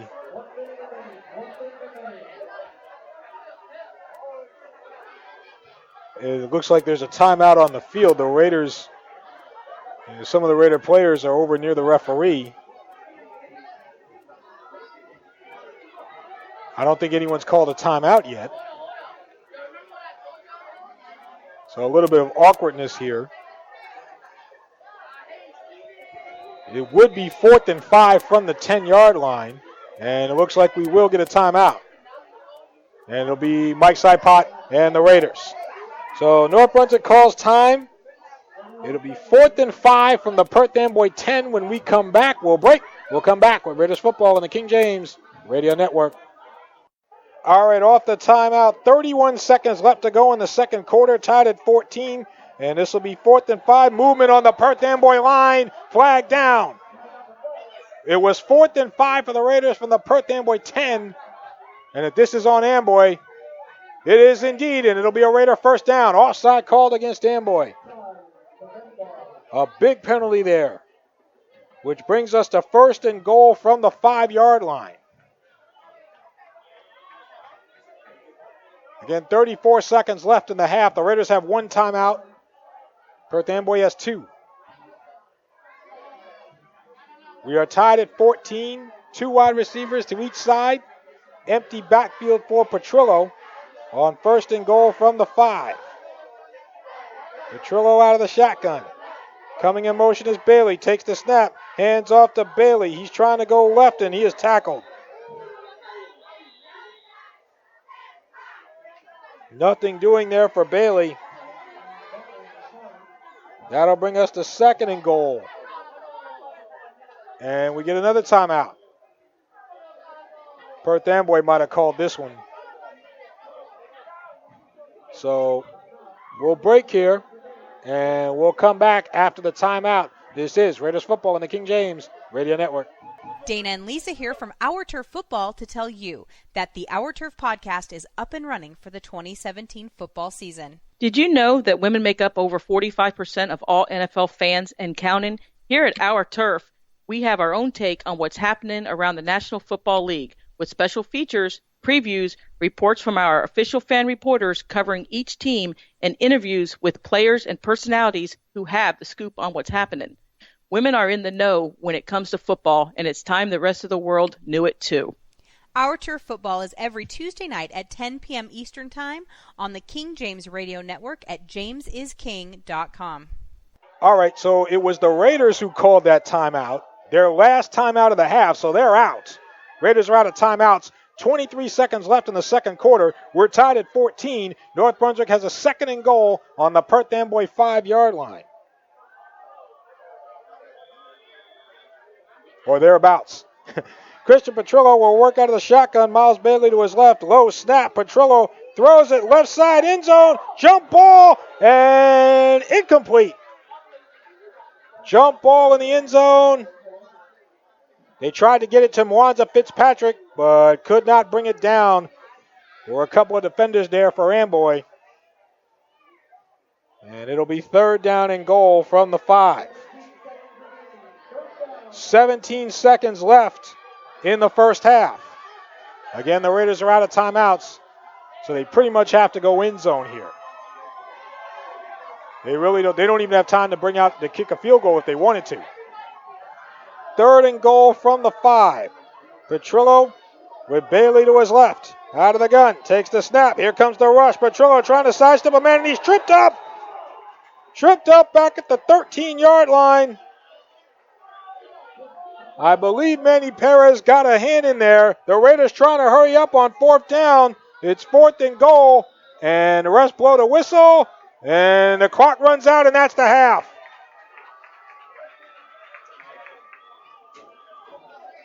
A 5-yard loss on the sack. And so the Raiders, and unfortunately for North Brunswick, this has happened before, where they've gotten inside the 10-yard line and at the end of the half and just haven't been able to punch it in. And it comes to roost again here. So the Raiders are stalled at roughly the 11-yard line before the end of the half. And so we are at halftime. North Brunswick 14, Perth Amboy 14, as Perth Amboy, the Panthers, dodge a bullet.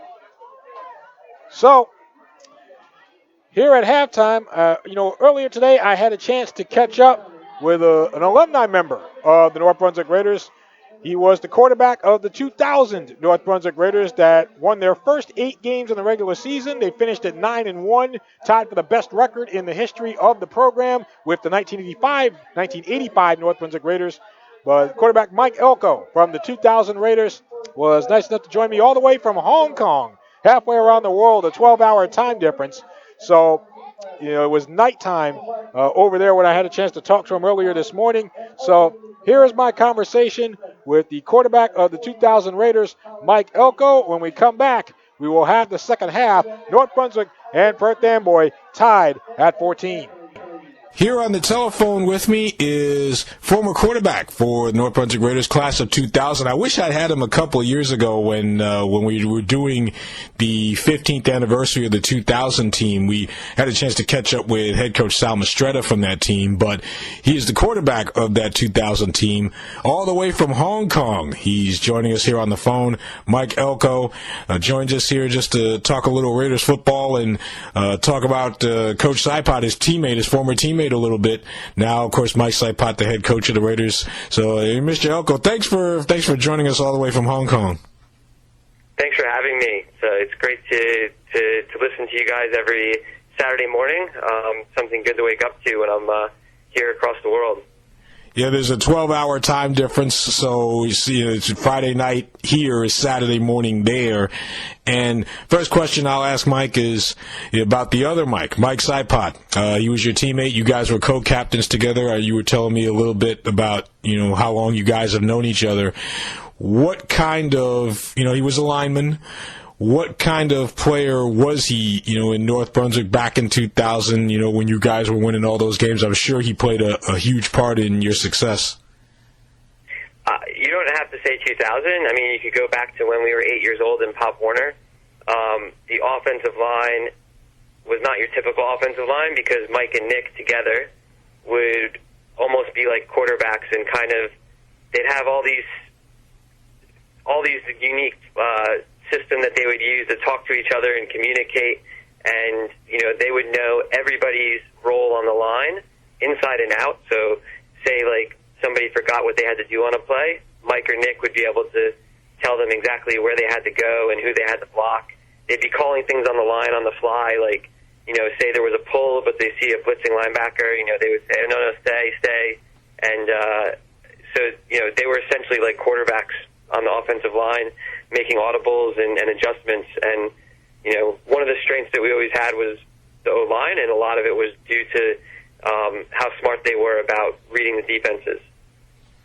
Did you know back then that he had the DNA of a coach? You mentioned, kind of almost like an actor, where sometimes the other person will forget their lines, and then what their lines are in addition to yours. Did you know that he had the DNA to be a head coach? The DNA to be obsessed about football, 100%, but I don't think you really got the DNA to be a head coach until at Wesley, when injuries kind of sidelined him a bit on the, getting hurt all the time isn't fun. And then the ability, the skills he picked up from the fantastic coaches they had down there, you started to see really it's taking it to another level, right? Like knowing in high school what everyone's supposed to do is one thing. Being able to break down a college game film at the age of 19 or 20 is a completely different thing. So it was there, because we always talked all the time, and it's there where you started to see, the DNA of a head coach, and you're being like, wow, man, this is, you should be a gym teacher and a head high school coach, yeah. And, in that season, in that 2000 season, you guys won your first 8 games. Defensively, you guys, I'm looking at it right now, you guys, with the exception of one game during that 8-game run that you guys had, except for New Brunswick, you held everybody to basically under 20 points. What was it? You were the quarterback. I guess were you a stronger offensive team, a stronger defensive team? We put up a lot of points too, so it was kind of on both sides. And it was fantastically fun to win by a lot most of the time, but also sitting out the fourth quarter of a lot of games. You kind of there were a few games where we got to play the whole game, and those were probably some of the funnest. And so, the defense was definitely the backbone of the team, and the offensive line, because we would, we were basically a power running team with a good play action pass game. And a lot of those points came on the back of the running the ball, and then the throwing touchdowns would come off of a lot of times off play action passes where teams would just be biting on the run or playing man-to-man coverage, which was pretty silly when you had a all-state caliber receiver and Deshaun Thompson playing with you, and a future D1AA tight end, Jimmy Caffarello, right? And the 2000 Raiders were, they're tied with the 1985 Raiders for the best record in the history of the program at 9-1. When you started that year, did you? Well, first of all, your coach Sal Mistretta, did he have any specific, I guess, instructions for you on how he wanted you to play, being obviously the offensive leader? Like Trent Dilfer, I guess. Like, not really specific instructions, but the offense is built around kind of that Ravens mentality of don't let the other team score, run the ball hard, and don't turn the ball over as a quarterback. And so that was our approach to the game, and it was quite successful. So that's kind of, I think that's where those were her instructions. He didn't have to say them, but that's kind of how the offense was built. It's hard to say, you expect to win your first 8 games unless you feel like going into the season that you're a dominant team. But what was the key? What was the whole key to you mentioned you scored a lot of points, but what was the whole key to that type of start? Look, it was just a culmination of everything coming together at the right time, having a year under Sal's system. Understanding it fully and using, having our team chemistry fully built into Sal's system, kind of gave us the underpinnings of what could be a good team. On top of that, just the hard work in the off season. I don't think we worked nearly as hard as the kids do now, from what I hear about off season workouts and all that stuff from Mike. But we were in the weight room. We from the time we were 8 years old, we'd stay after practice working extra hard on throwing the ball or drills or whatnot. So, I think it was the team chemistry that we built up over playing with each other for so long, getting fully integrated in the South system, and that just caused us to be able to have quite a good team that year. What's the biggest key, talking with Mike Elko, quarterback for the 2000 North Brunswick Raiders, as in North Brunswick and Perth Amboy here at halftime, what's the biggest key to being a quarterback at the high school level? I would say the biggest key is more mental than physical. Is being able to, one, keep your cool, and two, being able to calm your other teammates down. So things can get quite hectic and emotional, but you have to be able to bring that in within yourself. So you throw an interception, and you have to be able to forget about it. And also when your teammates mess up, and as teenagers do, sometimes there's frustrations, but being the quarterback and being able to bring the attention back to, hey guys, shut up, we have another play, we have to get on with it. And that's, I think, the most important thing. Of course, you have to have some of the physical attributes to do it as well, but if you're a head case, it doesn't matter how good you are. You're just gonna, you'll never be able to hold the team together. Now, Christian Petrillo is the current quarterback. He's a junior, a lefty, so southpaw. You mentioned about how scrappy you guys were, and how similar you guys were to the current team where you had a sophomore running back. Christian's a guy that can roll out of the pocket and make things happen with his legs. any advice you would give him, being that you were kind of where he was some 17 years ago? So I would say, one, I didn't call a team scrappy. I just called myself that. Yourself. And I think Mike and Nick understand the coding behind that. But for Christian, it's just, hey man, every game is just a game. Every game is as big as the one before it and the one after it. There's no need to put any extra pressure just because there's something else that could be potentially on the line. You just got to go out there, do your job, perform, and keep the team focused on moving forward. And if you do that, then you'll execute the system as you have been for the past, 6 weeks? And, you'll find yourself in the playoffs. Now, you touched a little bit on Coach Mistretta. You said about being a year into his system. So he came in 1999, the year before. You guys were at 500 that year. And then, boom, the next year you took off. Was it just Coach Mistretta, or was there a bigger difference between that team the year before and then the 2000 team? Like I said, it was us adjusting to his system. I mean, we had been our whole lives quite successful in playing football, whether it was when we were 8 years old and we went undefeated one year, and we were 10 or 11, we went like 8-1 or 9-1. When we were freshmen, we were undefeated. When we were sophomore, we just had too many young guys on the field and were terrible. And then we were the first year in Coach Mistretta's system, getting used to a new system, a new coach. And then by the time the senior year came, the chemistry was there, and the Coach Mistretta was able to put us in the right place to win games. So that was. It's not just the coaching. I mean, if you don't have the players, you're not going to be able to be extremely successful. You might be able to be quite successful, but not extremely successful. And if you don't have the coaching, it works the same way. Now, being that Mike and Nick Saipot now both ended up being coaches. Now I know you're on the other side of the world, but did you ever have any desire to coach or no?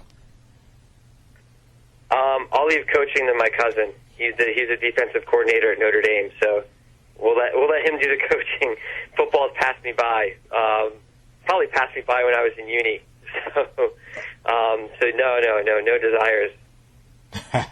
We were talking before about you would get a chance to follow the team and listen into the games. So you stay pretty close to to what's going on. Is that difficult to do? Given obviously you have responsibilities where you're at. Is that difficult to try to keep up with what's going on with the team? No, not at all. Because whether it's the newspaper articles, your radio, there's so many ways to on demand keep up with what's going on. And as we were talking about, I've been involved with the program since literally I was 2 weeks old when my father snuck me to a game wrapped in a bunch of blankets. I think it was at Colonia or JFK. You would know the story, but so there's always it's almost like muscle memory to keep in touch with what's going on with the football program. So it's quite easy. And for the alumni guys, I'm actually when Dean Petrillo, he was who runs the Touchdown Club with the football program, he was saying last year about how many of the alumni guys actually listen to the games. So with that being said, what are you up to now? You're in Hong Kong. What have you been up to since your quote unquote retirement from football? So I moved to Hong Kong in 2007. I got married earlier this year. I've been working in finance for the whole time. So it's setting myself up. I think like much of my friends that are alumni. So so it's been a good decade so far. So hopefully it'll be another good 10 years here. And my last question is, as you know, this team's one win away, or at least what's being reported anyway, with the PowerPoints. By the way, did you ever understand all, the PowerPoint formula and all of that? It might have been a little different when you played, but did you ever understand any of that? Oh, it was way different when we played. It was a lot easier. Yeah, I'm sure. A lot easier and less groups, and if you weren't 500, you couldn't make the playoffs. And I think it was just 2 times your group plus wins. So the way they try to, I don't know, you could call Marcus Borden. He's usually behind all that stuff with GMC football. So. They're pretty good at that. I understand it to a degree, but then when the residual points start to come into play, that's where I get tripped up. Yeah, that's all different. When I was in high school, it was simple. It was two times group plus wins, I think, and if you weren't 500, you couldn't make it. So if there were only 6 teams, like in group 1 or 2, sometimes it'd be like that. They'd only put 6 teams in the playoffs. Versus I think now they try and make it 8 teams to make it fair, so you have to win 3 to win your section. Yep. Last question for Mike Elko. If you had it to do all over again, would you change anything? I would have gone a different direction on 4th and goal on the half-yard line against Wall. That's the 2000 state playoff game against Wall. Raiders were 8-0 in the regular season, and then first round of the playoffs against Wall. So what was it? 4th and goal from the 2? 4th and goal, no, from the 1-yard line or something, and I forget which. I went left or right, and I would have gone the other way because obviously the other way didn't work. Or we would have, or I would have told coach that don't give me the ball, give the ball to some guy who's twice my size, and let him try and push through. well, even with hindsight's 2020, so whatever. It was all fun. It's fun looking back at it. Hurt at the time, but now now it was definitely it's all a positive memory that year. Yeah, I was going to say, even with that, it's still part of, like I said, one of the greatest teams in Raiders history. One of only 2 Raiders teams to go 9-1. The other team was in 1985. Mike Elko, their quarterback from 2000, and co-captain, joining us here from Hong Kong. Mike, thanks a million. I do appreciate it, and of course, best of success to you out there. And thanks for coming on. Thanks, Corbett. Good luck, guys, tomorrow. There you hear from Raiders quarterback of 2000, Mike Elko, joining us all the way from Hong Kong. Nice enough to get on the line with us and talk some Raiders football. And, back then, of course, a lot different in terms of the PowerPoints formula and all of that stuff.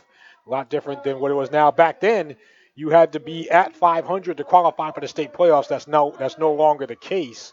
Now, they just want 8 teams to get in, regardless of the record and all of that. I think, especially in the non-public brackets, they were having some issues there as well. But anyway, that was Mike Elko. And, of course, the 2000 Raiders tied for the best record in the history of Raiders football at 9-1 with the 1985 North Brunswick Raiders. So Mike Elko, again, joining us from Hong Kong. It's homecoming night here at Perth Amboy, so a little bit extra long halftime. They're doing the homecoming festivities right now, introducing the king and queen for each class, freshman, sophomore, junior, senior, and so forth. So with that being said, we'll take a break. Actually, what we'll do is we'll do the halftime numbers right now, and then we'll break. At halftime, we're tied at 14, North Brunswick and Perth Amboy. The Raiders, after Perth Amboy scored their first touchdown to make it 6-0. Extra point was no good for Perth Amboy. The Raiders came back and countered with a touchdown of their own. Christian Petrillo with a 33-yard touchdown run. The extra point was good to make it 7-6. Raiders in front. North Brunswick would then score another touchdown on their next drive. Christian Petrillo will hit Quana Dolo on a 5-yard touchdown pass, Dolo's first varsity touchdown. That made it 14-6 Raiders. Perth Amboy would come back in the second quarter, and they started their drive on the Perth Amboy 45-yard line. They drove all the way down to the North Brunswick 1, where Manny Perez would punch it in from short yardage, a 1-yard run, and the 2-point conversion would be good to tie the game at 14. That is where we are right now. Again, the scoreboard not working tonight, so the official time being kept down on the field, which could prove to be very interesting towards the end of this game. So we're tied at 14 at the half. Halftime stats. For Perth Amboy, Tyler Jack, 5 of 9 for 95 yards in the air with a touchdown pass, 10 carries for 34 yards. So the Raiders have done a pretty good job as far as keeping Jack from running wild thus far. Eric Rivera, 2 carries for 5 yards. Ken Carrillo, 1 carry for 3 yards. Manny Perez, 1 carry for 1 with that touchdown. So all total, Perth Amboy, 43 yards rushing so far. Tony Saucedo, 2 catches for 29 yards. Brandon Sejo, 1 reception for 42 and a touchdown. David Welch, 1 reception for 9 yards. Tyrese Thomas, 1 catch for 15. For North Brunswick, Christian Petrillo, 3 of 6 in the air for 30 yards with a touchdown pass. That pass to Dolo. 6 carries for 59 yards for Chich.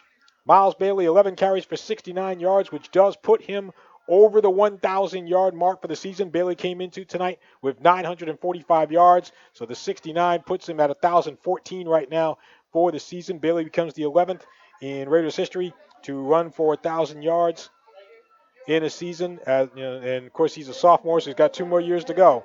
Manny Herrera, 1 reception for 20 yards for Herrera.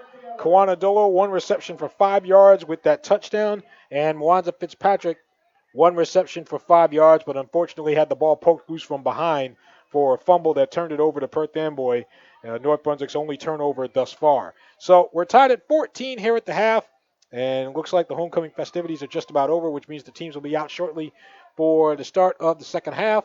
So what we'll do is we'll take a break here, and we'll come back. We'll have the second half of this one, 14-14, North Brunswick and Perth Amboy from Waters Stadium here in Perth Amboy. So we'll break, and we'll come back with the second half. This is North Brunswick Raiders football, and it's on the King James Radio Network. It's time for this date in Raiders football history on the King James Radio Network as we take a look back at some of the historic moments of North Brunswick Raiders football.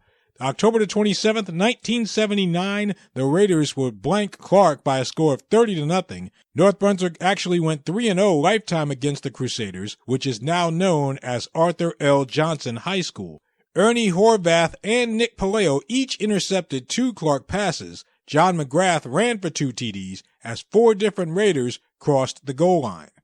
2006, North Brunswick defeated Perth Amboy 31-6 behind 2 rushing touchdowns from Pushawn Brown, 1 from quarterback Camille Haig, and 1 from Brian Sivitz.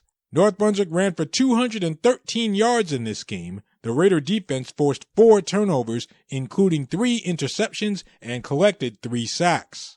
Going back to the 1992 GMC White Division champion North Brunswick Raiders on their 25th anniversary, Week 8 of the 92 season, November the 13th, 1992, North Brunswick made it past South Plainfield by a score of 14-6. Eric Cunningham ran for 126 yards and a touchdown in the first half before leaving the game with an ankle injury. Rob Zaba's 1-yard touchdown run with 1:48 left in the game was the difference. The Raider defense picked off 3 passes in this game. That is a look at this date in Raiders football history. We'll be back with more of North Brunswick Raiders football on the King James Radio Network. Dana and Lisa here from Our Turf Football to tell you that the Our Turf podcast is up and running for the 2017 football season. Did you know that women make up over 45% of all NFL fans and counting? Here at Our Turf, we have our own take on what's happening around the National Football League with special features, previews, reports from our official fan reporters covering each team, and interviews with players and personalities who have the scoop on what's happening. Women are in the know when it comes to football, and it's time the rest of the world knew it too. Our Turf Football is every Tuesday night at 10 p.m. Eastern Time on the King James Radio Network at jamesisking.com. This is David Straminsky. Raiders football is on your radio at jamesisking.com. All right, we come back now, ready for the second half. North Brunswick and Perth Amboy here from Alfred Waters Stadium in Perth Amboy, New Jersey. Corbett Thompson here at jamesisking.com. Also on Facebook under the name King James Radio Network, and on Twitter at King James Radio 1, the number 1. I keep saying Albert G. Waters Stadium. I keep saying Albert G. Waters Stadium.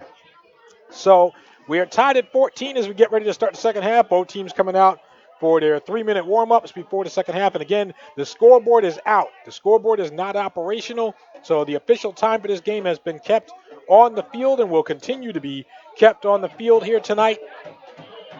North Brunswick got the ball first in the first half, so I'm assuming that Perth Amboy won the toss and deferred. So Perth Amboy will get it here to start the second half. Aaron R. will kick off. The Raiders in their white jerseys with the blue letters and gold numbers. Blue pants, blue helmets with the double gold stripe down the middle, and the player jersey number off to the side. Perth Amboy in their red jerseys, red pants, silver helmets with the red Perth Amboy insignia, and the Panthers are going from left to right. So Aaron R. will kick this thing off as we start the second half tied at 14. Tyler Jack is back deep for Amboy along with Tyrese Thomas. And a short kick. This will go to an up man at the 35. And it looks like he'll be tackled shortly thereafter. His forward progress stopped and now finally brought down. Sean Brahini at the front of the line there. That was number 17, Kevin Carrillo, on the return for Perth Amboy. So we gave you some halftime numbers. Amboy will have it here. 1st and 10. They will start at their own, looks like they'll start at their own 34-yard line. Again, we're tied at 14. Potential state playoff spot on the line here in Central Jersey Group 5. North Brunswick and Perth Amboy, the Raiders currently in 6th place. Perth Amboy is currently in 9th place. One spot out as low snap out of the shotgun for Tyler Jack. He'll try to run it up the middle and not much there. Maybe got back to the line of scrimmage before David Straminsky, among others, making the tackle. Again, Jack in the first half, 10 carries for 34 yards, 5 of 9 passing for 95 with a touchdown. So ball spotted at the 38. So we'll call it a gain of 1. 2nd and 9 from the 38-yard line. So Jack, with 4 wide receivers working out of the shotgun, takes the snap, steps up in the pocket, now steps back. He'll go ahead and throw it left side. He's got a man, completes it along the far sideline to Thomas inside the Raider 40. Brandon Outlaw was on the coverage there. Tyrese Thomas making the catch. And Perth Amboy is in business at 1st and 10. And we're going to get an early timeout here, it looks like. So an early timeout. It'll be 1st and 10 at the Raider 39 when we come back. Early third quarter, and we are tied at 14. We'll break. We'll come back with Raiders football on the King James Radio Network. Tyson Chisholm was the injured player for Perth Amboy. It was an injury timeout. So first down here, handoff coming to the near side for Perth Amboy and tackled back at the line of scrimmage by Manny Herrera is number 8, John DeJesus. So Herrera on the tackle. So Perth Amboy will have a 2nd and 10. Wait, flag down. It was going to be 2nd and 10 from the North Brunswick 38, but we got a flag. Perth Amboy thinks it's against the Raiders. Let's see.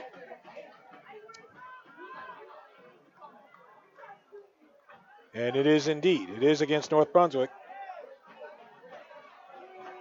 And it looks like it's a 15-yarder. So it looks like we have, personal foul. Personal foul call against North Brunswick, and that's 15 yards. That is costly. That'll bring it to 1st and 10. Perth Amboy from the Raider 24. So Jack will work out of the shotgun. 4 wide receivers. And movement on the Perth Amboy line. Let's see. Straminsky pointing one way. Yep, false start against Amboy. So 5 yards. 1st and 15 now from the 29. As far as Central Jersey Group 5 goes, North Brunswick has 73 points. They are in 6th place, 8 points behind Old Bridge for 5th place in Central Jersey Group 5. Perth Amboy is 9 points behind Hunterdon Central for the 8th and final playoff spot. Hunterdon Central has 64 points. The Panthers have 55. 4 wide receivers. Jack out of the gun. Takes the snap. Here comes the rush. Jack going left. Trying to get away. He's at the 40. Jack still alive. Throws it left. And the toe drag swag along the sideline. Brandon Sejo makes the catch. Manny Herrera was on the coverage. And Sejo along the far sideline kept his feet in bounds. Down at the North Brunswick 17. Sejo's second catch of the night. Gain of 12. It'll bring up 2nd and 3 from the 17. We're tied at 14 here in the third quarter. So Thomas comes in motion to the near side. Low snap for Jack, but flags. False start, Perth Amboy.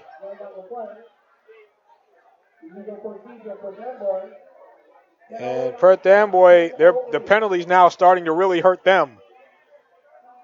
After that big pass play to Sejo, Perth Amboy moves back 5 yards. It'll be 2nd down and 8 from the Raider 22.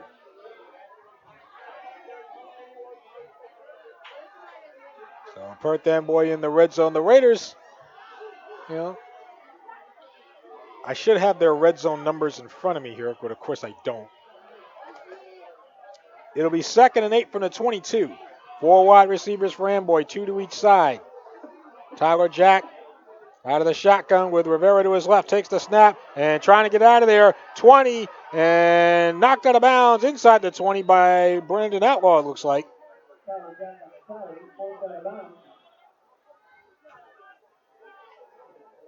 So they'll spot this at the 19. So gain of 3 for Jack. It'll be 3rd and 5 for Perth Amboy from the 19-yard line. Again, early stages of the second half. 14-14 is your score.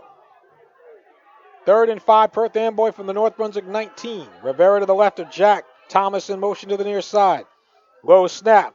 Jack has it. Throws it. End zone. Open. And caught. Down at the 2-yard line. That's Hector Caba making the catch. He slid down at the 2. If he had stayed on his feet, he might have had a touchdown. Looks like they'll spot it at the 1. So gain of 19, 1st and goal.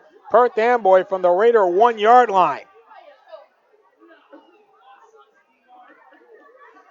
4 wide receivers, twins left. And Carrillo in the backfield. Jack hands off to Carrillo. Off tackle left. Touchdown, Perth Amboy. Kenneth Carrillo.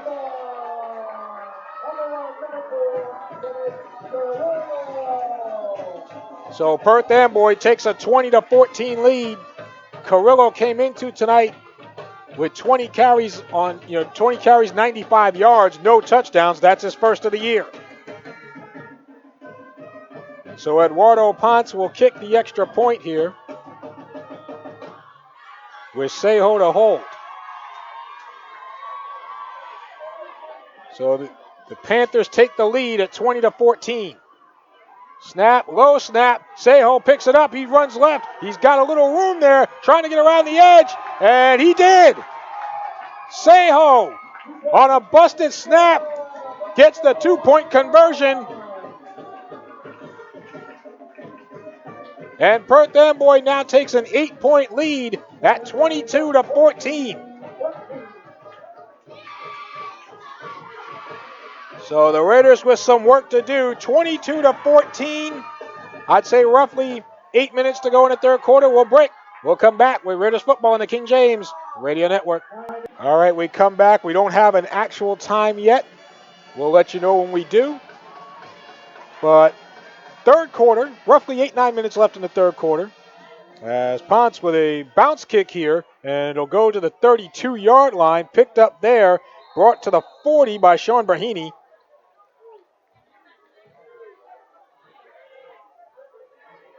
So the Raiders will start 1st and 10 at their own 41-yard line. So Perth Amboy, on their opening possession of the third quarter, despite a couple of penalties, they go 7 plays and 63 yards.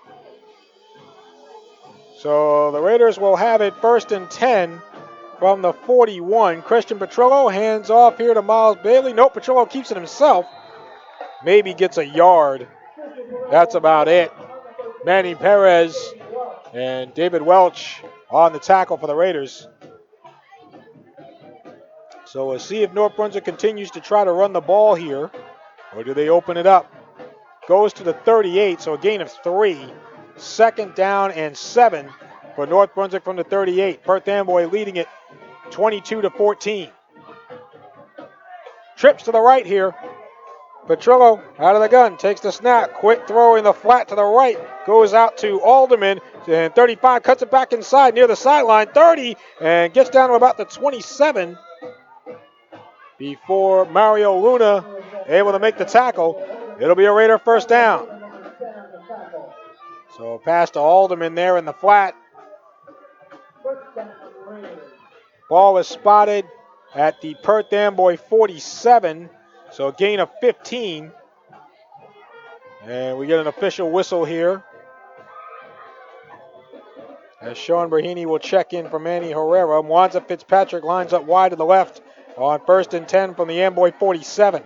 Twins right. Bailey to the right of Petrillo. Out of the gun. Takes the snap. Hands off to Bailey. Breaks one tackle. Spins at the 45 and is stood up there. Shala Price, among others, on the stop for Perth Amboy. It'll be 2nd down. Ball spotted at the 45, so a gain of 2. 2nd down and 8 from the 45. Raiders working in a hurry up. 22-14, Perth Amboy here in the 3rd quarter. Petrillo out of the gun. Bailey to his right. Takes the snap, dropping back. Here comes the rush. Petrillo heaves it downfield, has a man, and it is caught, or yes, it is a catch.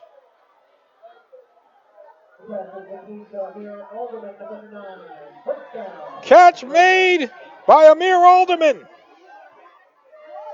In double coverage, no less. Alderman makes the catch. Ball is spotted at the Perth Amboy 16-yard line. Gain of 29. 1st and 10 Raiders. House formation around Petrillo.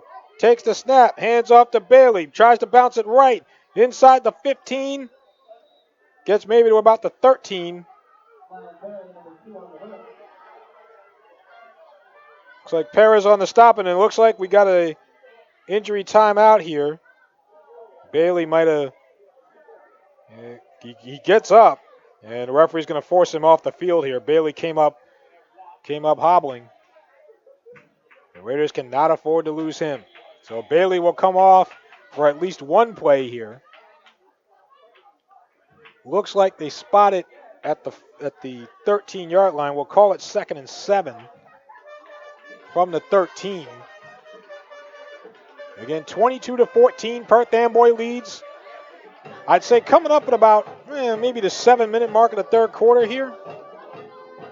Again, scoreboard not working. Petrillo out of the gun, takes the snap, rolls right. He's got room. 10, back inside the numbers. To the 5, gets down to about the 3 maybe. It will indeed be a Raider 1st down, it looks like. Christian Petrillo making something happen. Looks like they'll spot it at the 2. Gain of 11, 1st and goal from the 2-yard line. So the Raiders trying to answer back here. Koana Dolo in the backfield to the right of Petrillo. Trips right. 1st and goal. Petrillo will go up the middle with it after the snap and cross the goal line. And he's in. Yes, touchdown North Brunswick Raiders. Christian Petrillo from 2 yards out.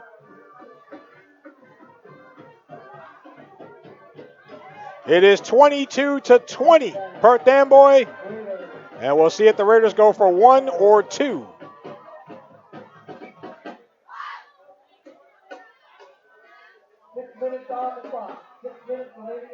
Official announcement, 6 minutes left to go in the 3rd quarter.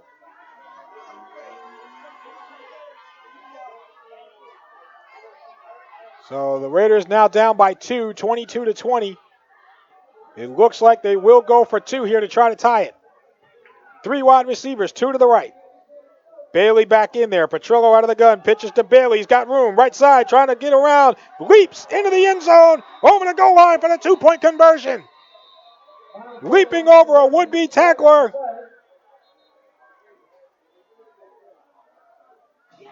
Looked like he leaped over Rivera. Now, wait a minute. Bailey, I know they called a penalty on Bailey a couple of games ago for hurdling.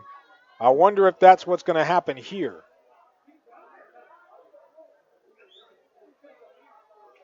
You can't hurdle over a tackler, and that seems to be the call, so it'll come back. No, oh, well, holding, not hurdling. Okay, so no hurdling call, but a holding call on the 2-point conversion against the Raiders. So it'll come all the way back.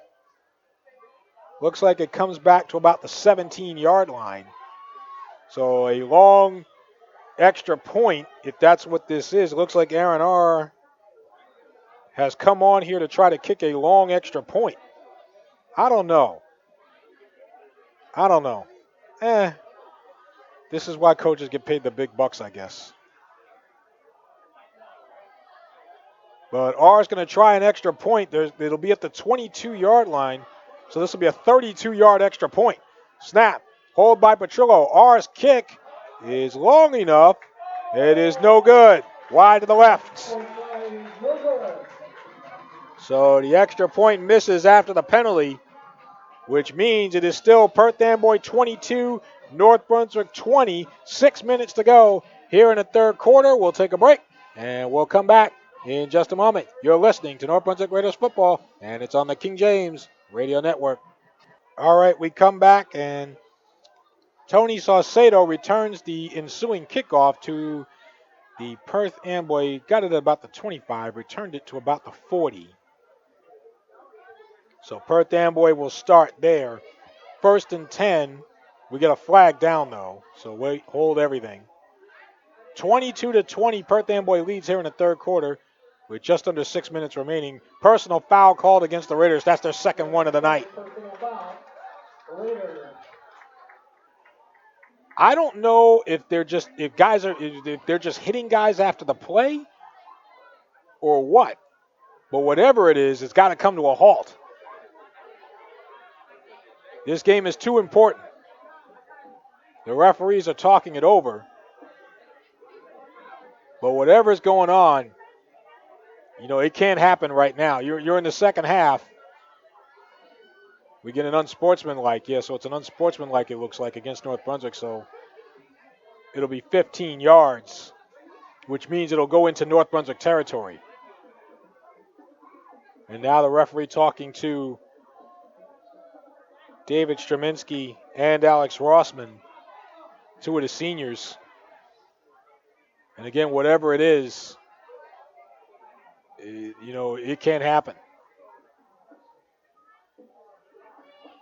So referees have yet to, now they're going to move the ball here. And he will go into North Brunswick territory. It will be 1st down and 10 from the North Brunswick 43-yard line. So a 15-yard unsportsmanlike puts Perth Amboy in Raider territory. Perth Amboy had 138 yards in the first half. They might match that here on these two drives that they're on. 4 wide receivers, 2 to each side. 1st and 10, Perth Amboy from the Raider 43. Tyler Jack out of the shotgun. With Thomas in motion, fakes the handoff, and he's going to throw it. Deep ball, right side, has a man, overthrew him, incomplete. Referee wanted the flag. Amir Alderman on the coverage. Pass was intended for Tony Saucedo. And it'll be 2nd down and 10.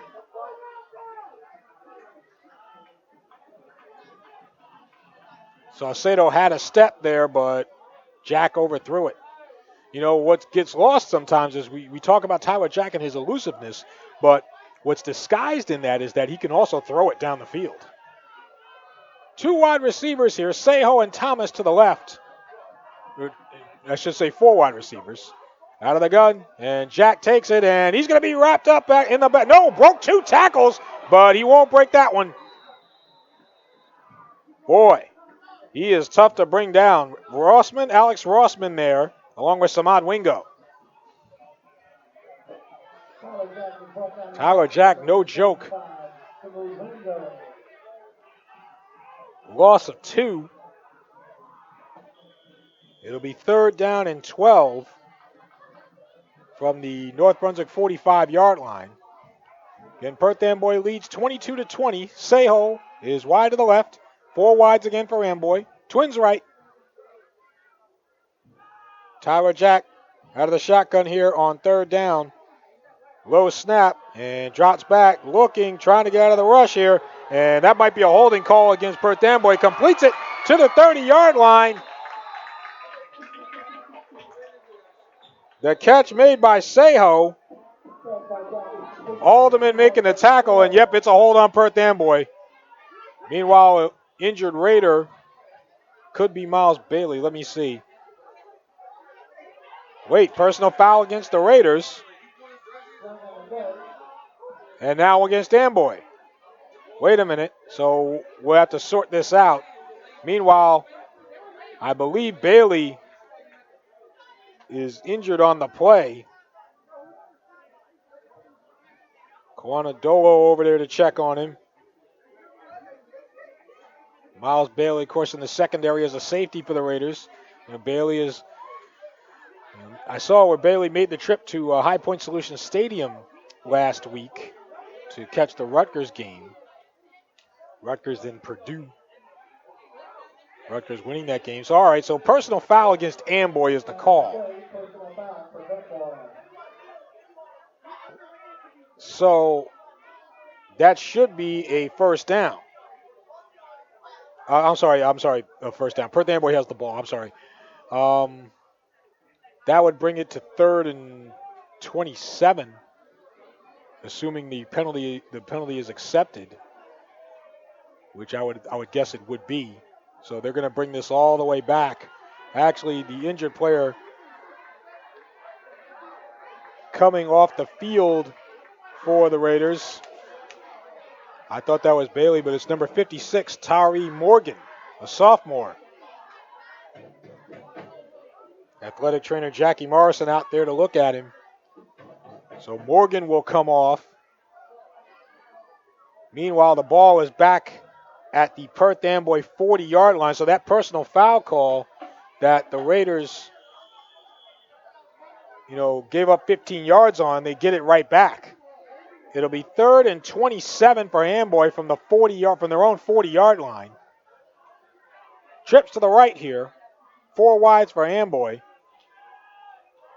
Tyler Jack out of the shotgun, takes the snap. He'll run off tackle left, 45, 50, and gets to the North Brunswick 48 before Manny Herrera is able to slow him down. They'll mark it at the 47. So gain of 13, not nearly enough for a first down. It'll be 4th down and 14. Amboy will punt. I would imagine we probably got around 2 minutes or so left in the 3rd quarter. Again, scoreboard not working tonight. 4th and 14 from the 47. Back deep for the Raiders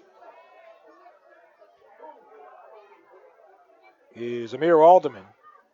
He stands at his own 15. Tyler Jack to punt for Amboy. 22-20, Amboy leads it.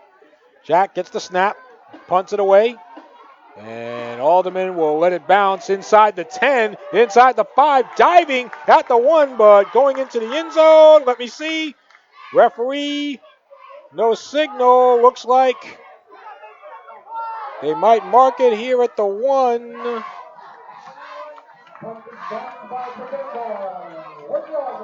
I didn't quite catch. It looked like maybe Nelfi Kaba made a diving stop at the 1-yard line, and the referees are now talking it over to see if they're going to mark it at the 1 or will it be a touchback.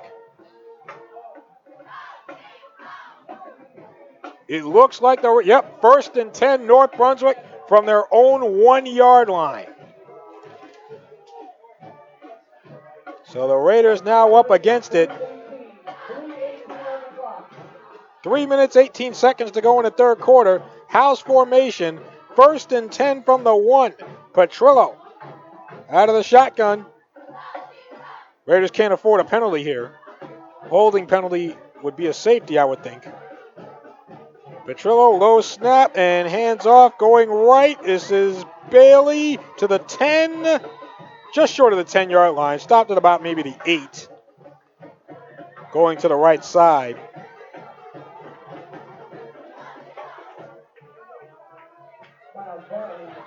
And Shala Price on the tackle. So it'll be 2nd down and 2 from the 9. Again, house formation around Petrillo. And Chich, we got movement here on the line. Flag down. So we'll see. If this is on Perth Amboy, it's a 1st down, and it is. So all sides against the Panthers. That'll bring it to the 14-yard line. 1st and 10, North Brunswick. So 1st and 10 from the 14. So the Raiders now with a little breathing room. House formation, Petrillo out of the gun, hands off to Bailey, going right, 15-20, and he is tackled at about the 22. Eric Rivera.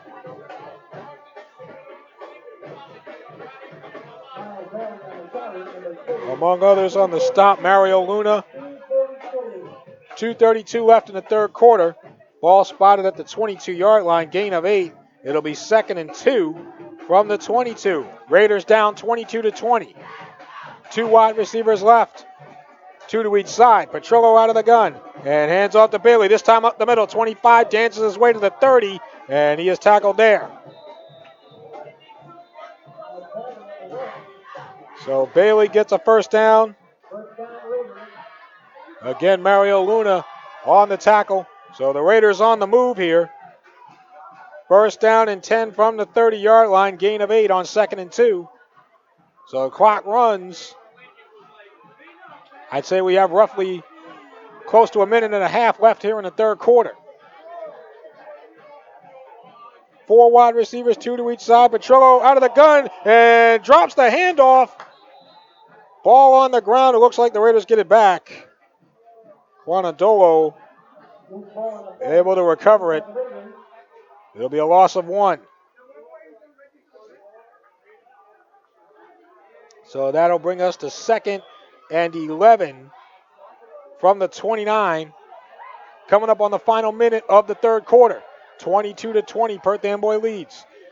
Petrillo out of the gun now, bad snap, gets behind him. Petrillo has to fall on it back at the 13-yard line.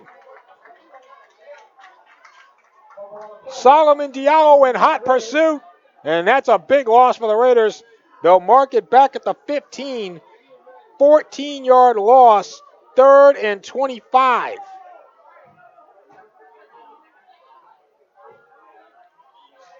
Not the way you want to end the third quarter here if you're North Brunswick. They've got to get to the Perth Amboy 40-yard line. 3rd and 25 from the 15, and it looks like that's going to be it for the third quarter. So that is the end of the third quarter. When we come back in the fourth, the Raiders will have a 3rd and 25 from their own 15-yard line. Perth Amboy 22, North Brunswick 20. We'll break. We'll come back with the fourth quarter in a moment. This is Raiders football on the King James Radio Network. Raiders football on the King James Radio Network presented by the North Brunswick Baseball and Softball Association at nbbsa.com. Also Route 1 Dental at rt1dental.com or 732-940-0222. 3rd and 25 from the 15. Petrillo out of the gun, takes the snap, 3-step drop, throws it, deep ball left side, and incomplete over the head of Mwanza Fitzpatrick. Tyrese Thomas on the coverage for Perth Amboy, and it will be 4th down. And the Raiders will be forced to punt. Opening play of the fourth quarter, Perth Amboy 22, North Brunswick 20. Aaron R. will punt. He is standing at his own 2-yard line. Tyler Jack will return for Perth Amboy. He is standing in midfield. So R will take the snap and punch this away. A line drive kick. Takes a slow bounce. It'll go North Brunswick's way, rolling towards midfield and right on the 0 there to the near side. It will be downed at the 50-yard line. So it will be 1st and 10 for Perth Amboy, or actually maybe roughly the 49-yard line. So 1st and 10 Amboy. Oh, wait, we get a penalty.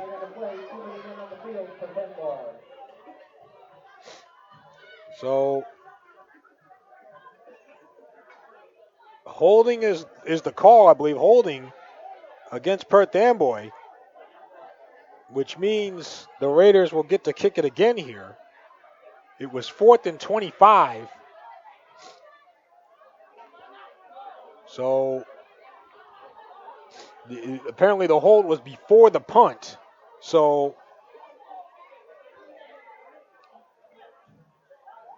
it'll be like basically they move it to the 30-yard line. That's 15 yards, which makes it 4th and 10. So R will punt again here. This time from his own 18. Tyler Jack back at his own 40 for Amboy. R gets the snap.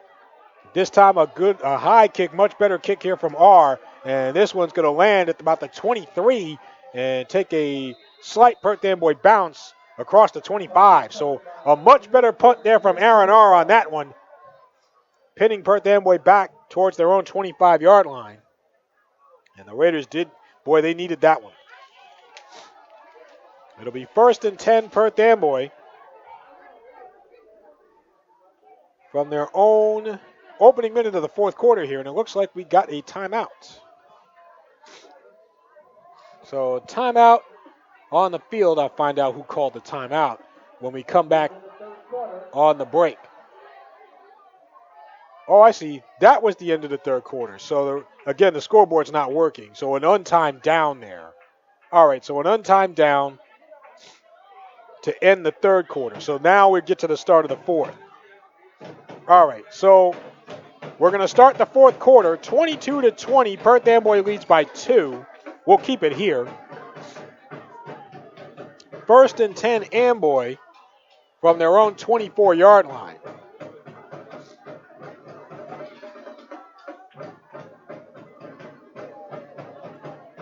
Perth Amboy could, if they get a score here, that could make it really difficult for the Raiders. And now what? Referee blows the whistle. Maybe just trying to get everybody in position here. There's 5 referees out there. Now they move the ball up to the 26. So apparently the spot wasn't right. 1st and 10 from the 26.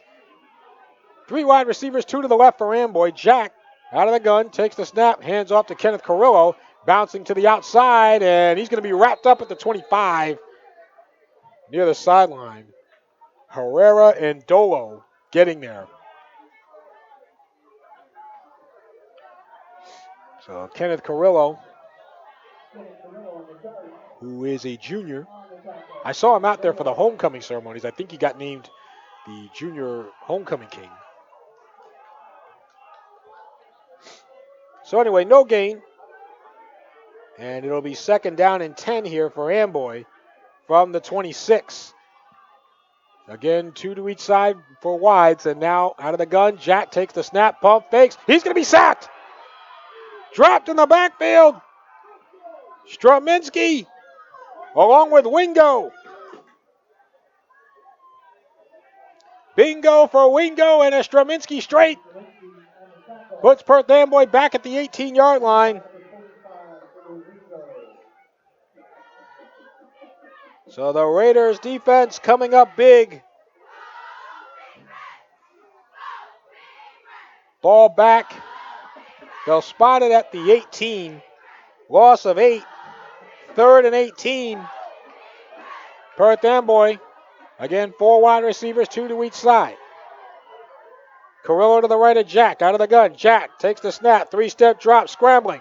rolling right, looking downfield, trying to run, and gets to the 20. That's about it. Dolo on the tackle.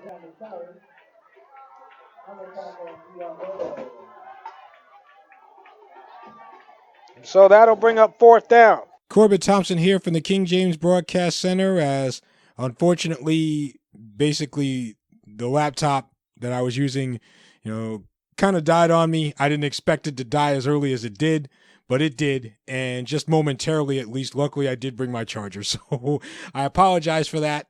But really, the one play that got lost in the shuffle here, basically where we leave off is Perth Amboy had a 4th down and 16 from the 20-yard line.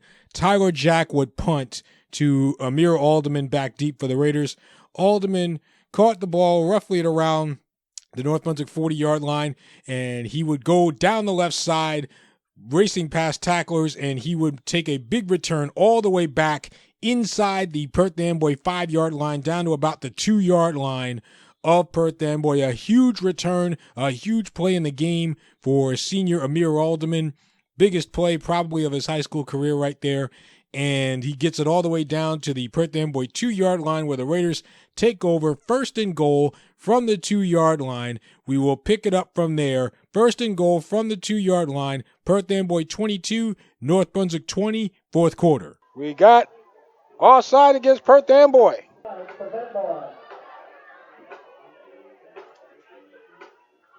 So that'll bring it half the distance.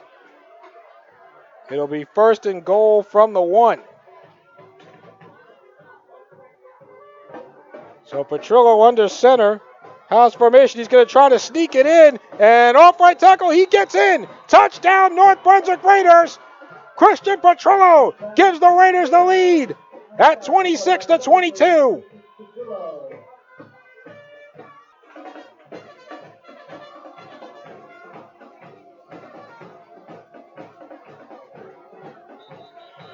And we're going to get a timeout here. North Brunswick will call time.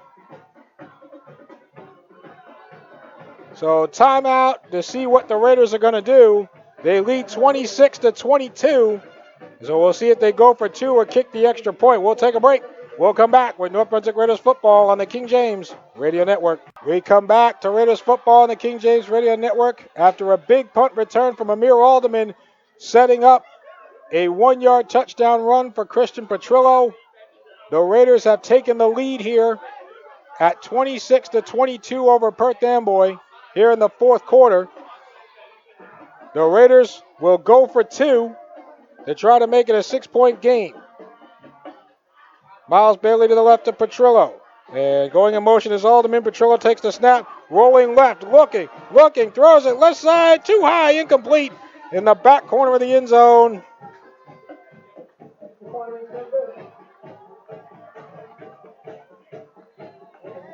And so the 2-point conversion, no good. Intended, can't quite see. But I think intended for Alderman. And so it'll stay at 26-22 Raiders.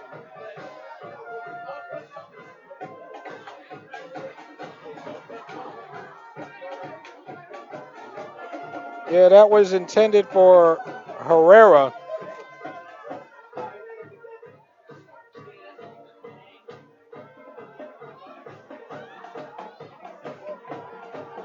So the Raiders have a 26-22 lead, and Aaron R. will kick this off here. And short kick caught by Perth Amboy at the 44-yard line, it looks like.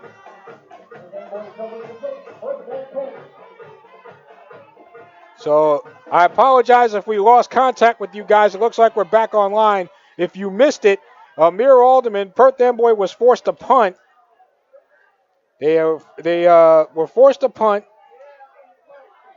and Amir Alderman had a big return, I'd say roughly about 55 yards to the Perth Amboy 2-yard line. After a first and goal, Christian Petrillo tried to sneak it in on first and goal, no dice. Second and goal, Petrillo was able to get it in from 1 yard out to give the Raiders a 26-22 lead. Extra point or 2-point conversion was no good. So Perth Amboy will have it first and 10 from their own 44-yard line. Tyler Jack out of the gun, throws it right, completes it in the flat, and down at about the 48 is Tyrese Thomas. So Thomas on the reception. It'll be second down.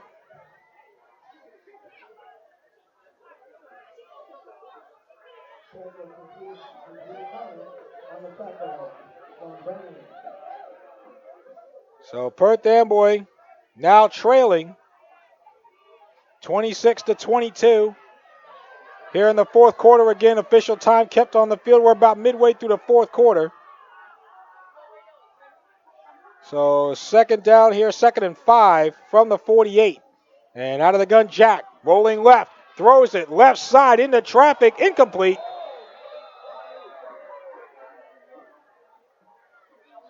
Brandon Outlaw on the coverage, intended for Tony Saucedo. And that'll bring us to 3rd down and 5. So it'll be 3rd and 5 from the 48.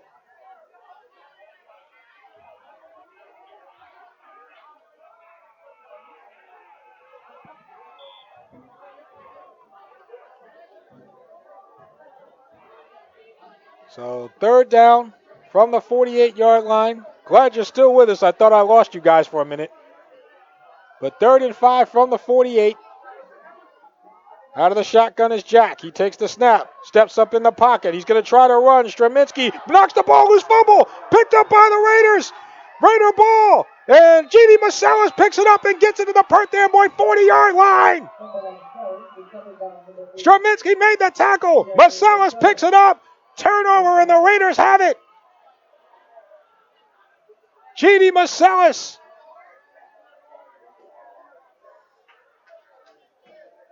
Strominski able to knock it loose from Tyler Jack. Perth Amboy with their first turnover of the night, and it could be a costly one. Raiders will have it 1st and 10 from the Perth Amboy 40-yard line. Christian Petrillo out of the gun. Bailey to his right, takes the snap, hands off to Bailey, goes outside left, 40, 35, dances his way to the 33. He has stood up there. His forward progress stopped there. And now the Raiders in control. It'll be 2nd down and 3 from the 33-yard line. If I heard right, I believe 8:17 remaining in the fourth quarter. They'll spot this at the 33.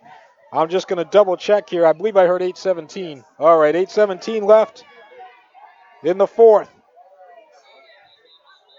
And we get a whistle. And it looks like we're going to get a timeout here.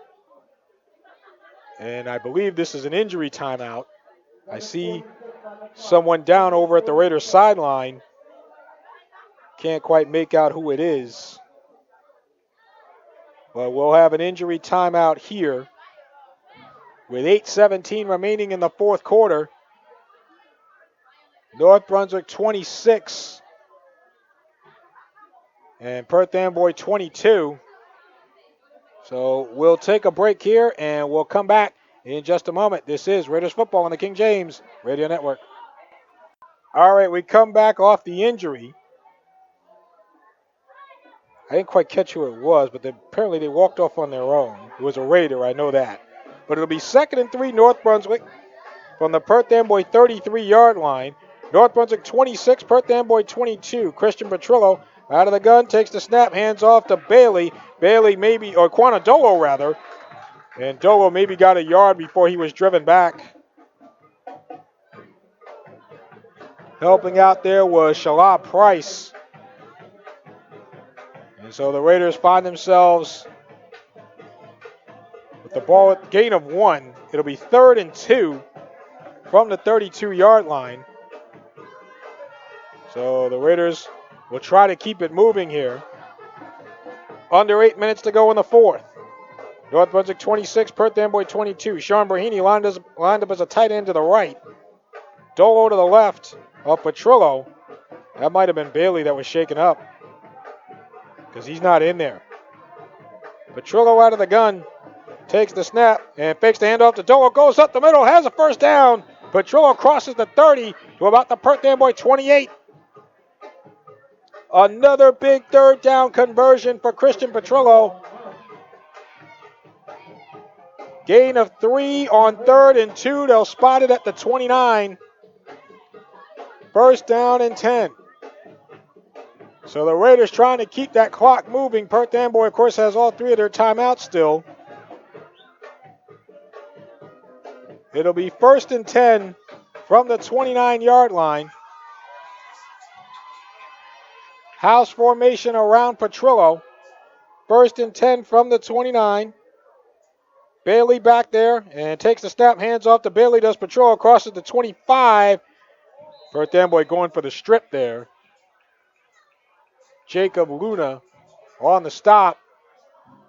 Ball gets to the 24. Gain of 5. And it'll be second down and 5 from the 24. 5:35 left to go in the fourth quarter. 26-22 Raiders. Petrillo with 2 wides to the left, 1 to the right. Bailey behind him out of the gun. Petrillo takes the snap, fakes the handoff to Bailey, and trying to get out of there, he's sacked. Shalab Price dumping Petrillo back at the 33-yard line. That's a loss of 9. That brings us to 3rd and 14.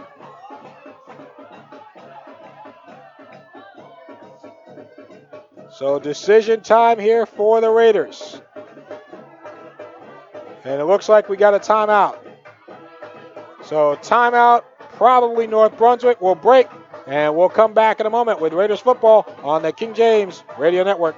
This message is for all of you sitting in the passenger seat. And apologies if it gets a little uncomfortable. But how does it feel to be at the mercy of someone who thinks a random text is more important than your life? Someone who takes their eyes off the road while speeding along in a 3-ton hunk of steel. Freaky, right? Well, why not just ask them to stop? Or better yet, volunteer to text for them. It might be a little awkward, but believe me, you'll live. Learn more at stoptextstoprex.org. Brought to you by the Ad Council and the National Highway Traffic Safety Administration. All right, Perth Amboy called the timeout. So the Raiders will have it 3rd and 14 from the 33-yard line. 5:38 to go in the fourth quarter. North Brunswick 26, Perth Amboy 22. Christian Petrillo out of the gun, takes the snap, and no, he'll pitch it to Herrera on a shovel. He's got room up the middle, crossing the 20, down to about the 12-yard line. Another shovel pass to Manny Herrera. It worked in the first half. The Raiders employ it again here in the second half, and now we've got another injured player, this time Perth Amboy. They faked it to Bailey, another shovel pass to Herrera. Gain of 21 on that. And it'll be 1st and 10 down at the 12-yard line. So we'll take a quick break for the injury. The Raiders will have it 1st and 10 on the Perth Amboy 12. 5:01 to go in the fourth. Raiders 26, Panthers 22. We'll be back on the King James Radio Network. Listeners of the King James Radio Network can visit the King James Radio Network shop at jamesisking.com and get $10 off of your purchase with no expiration dates and no limits. Right at the top of the homepage is the My Locker icon. Click and customize your own KJRN gear from there, then use the code listed on the website for your discount. Sweaters, t-shirts, hats, bags, and all kinds of apparel to give you the look of a top-notch team or a top-notch individual. Thank you for checking out the KJRN shop at My Locker, only at jamesisking.com. This is David Straminsky. Raiders football is on your radio at jamesisking.com. This is Nikhil Jariwala. Whenever I make a tackle, you're here on the King James Radio Network. We come back here to Water Stadium in Perth Amboy. Alfred G. Water Stadium, to be exact. Albert, I said it again, Alfred. Albert. Boy, if he's listening. But Albert G. Waters Stadium, the injured player for Perth Amboy is Mario Luna. He's being helped off. So Luna will come off. The Raiders, though, lead it 26-22 with 5 minutes and 1 second to go here in the fourth quarter. They'll have it 1st and 10 on the Perth Amboy 12-yard line. It'll be a house formation around Petrillo. Bailey in the backfield is the deep back. Petrillo takes the snap, hands off to Bailey, crosses the 10, gets to about the 6-yard line before he is tackled there. Looked like Tyrese Thomas. No, check that. That would be Manny Perez on the stop. Gain of 6. 2nd and 4. Actually, we'll call it 2nd and 3 from the 5. House formation for Petrillo now coming down to under 5 minutes to go. Perth Amboy has 2 timeouts. They just used 1. Petrillo standing still, taking time off of that clock, forcing Perth Amboy to think about using their 2 timeouts. Petrillo now will take the snap and hands off to Bailey. Leaps over the line and still going. Touchdown, North Brunswick Raiders! Or is it? I might have been premature. Wait. They do have a first down. No signal for a touchdown. So it looks like Bailey was stopped at the 1-yard line.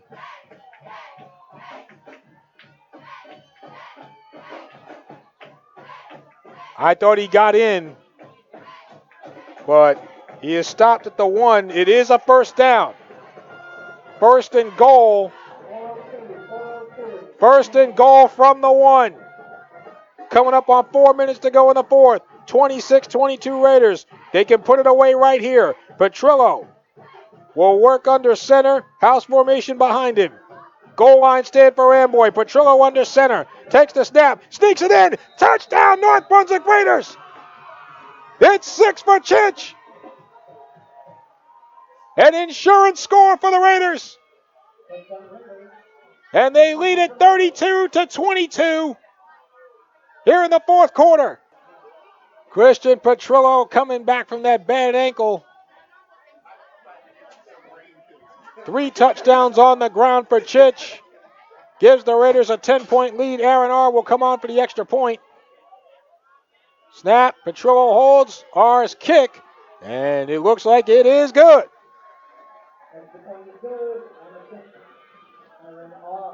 And so,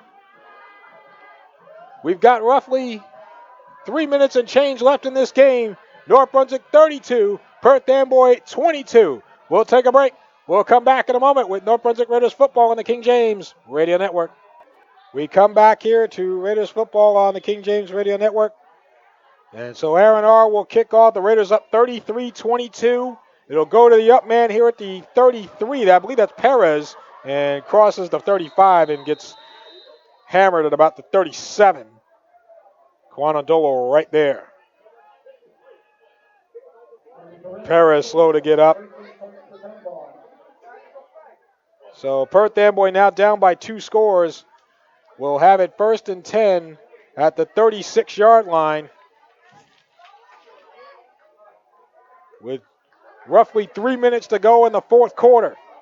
North Brunswick 33, Perth Amboy 22.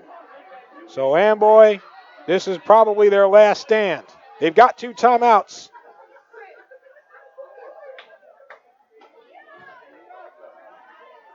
First and 10 from the 36. Trips to the right. Empty backfield for Tyler Jack here. 5 wides for Amboy.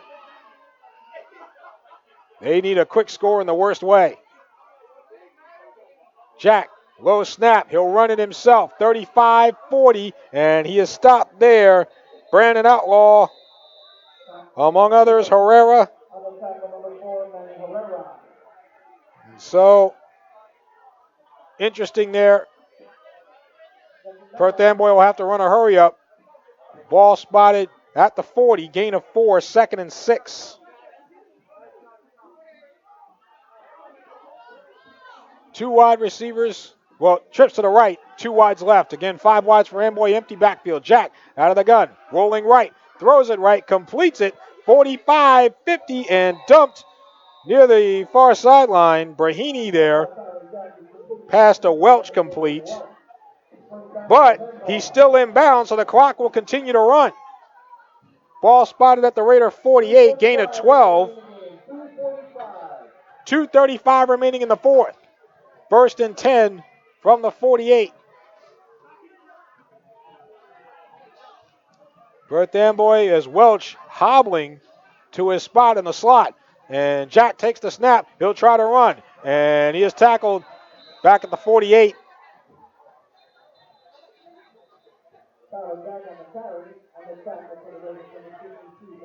And I think Perth Amboy is going to call a timeout here. Yep. That's their second. Tyshawn Parson on the stop for the Raiders there. And so 2 minutes and 22 seconds remains in the fourth quarter.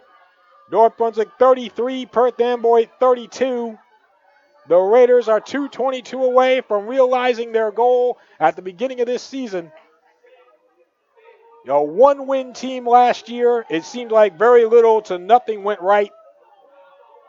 And now here the Raiders are, just a shade over 2 minutes away from playing some extended football.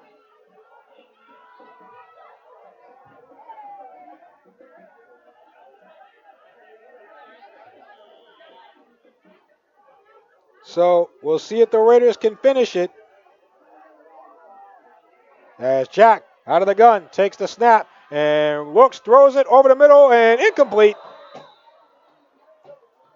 Dropped at the 25-yard line by John DeJesus.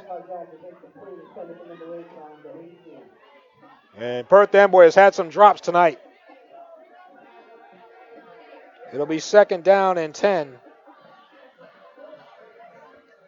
from the North Brunswick 48. 2:15 left to go here in the fourth. Again, empty backfield. Jack will work out of the shotgun, trips to the right, takes the snap, rolling right, looking, throws it right along the sideline, completes it, getting out of bounds. Making the catch is Saucedo, Tony Saucedo. Ball spotted at the 42, it looks like, which would be a gain of 10.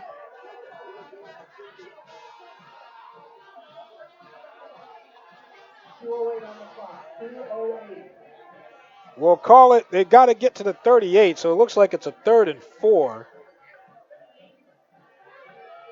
So Jack will work out of the gun, takes the snap, this time rolls left, and he's going to throw it, deep ball left side, and it is incomplete.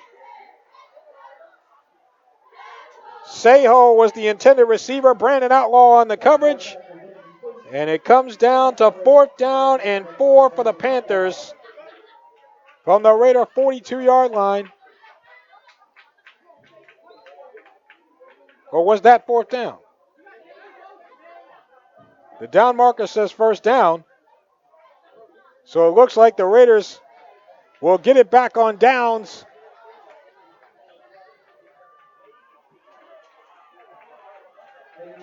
And so with that being said, the Raiders will just run it out from here. Petrillo in a house formation, takes the snap, hands off, and going off right tackle, getting a few yards, will be Bailey. And so the Raiders will just run it out from here. We don't know exactly when the clock will hit 0. But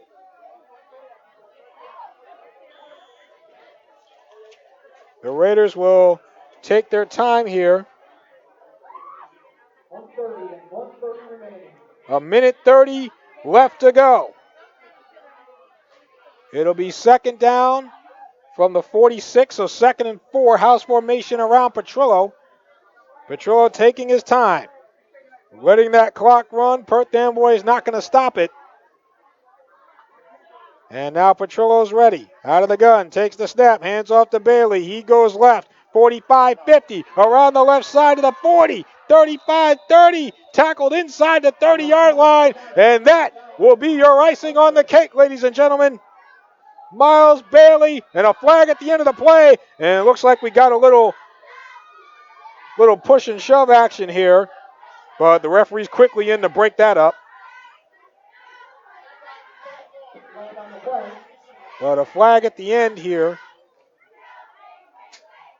That's a 24-yard run from Bailey. Personal foul against Perth Amboy.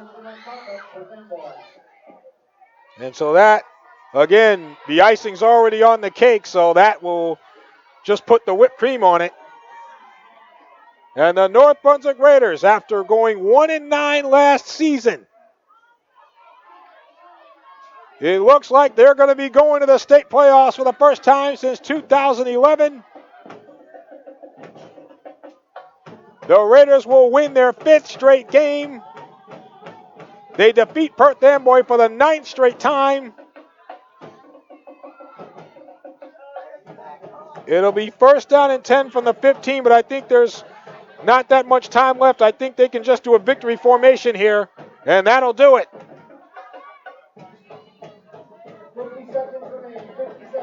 50 seconds left to go. So all Petrillo has to do is take a couple of knees. He'll take one here. And that will be that. So the North Brunswick Raiders. I mean, it's been a long time coming. 6 years of sheer futility will all come to a head and all come to an end in a matter of seconds. Petrillo will take the knee here.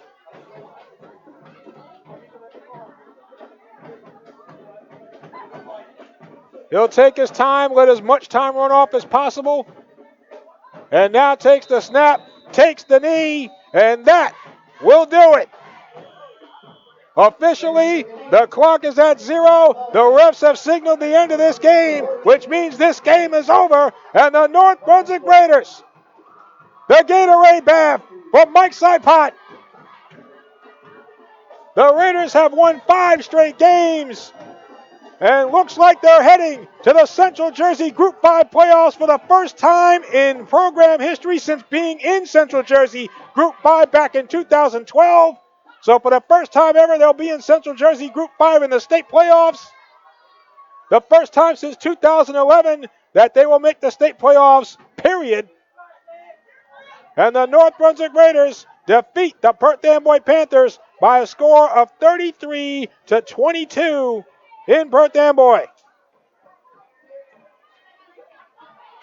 The Raiders get it done here at Albert G. Warner Stadium. Christian Petrillo, 3 touchdown runs on the night, including the game winner and the game sealer. I'm going to see if I can get Chich up here for a quick second. We'll take a break, and we'll have a special Raiders Live postgame in a moment. This is North Brunswick Raiders football on the King James Radio Network. All right, we come back here to Perth Amboy.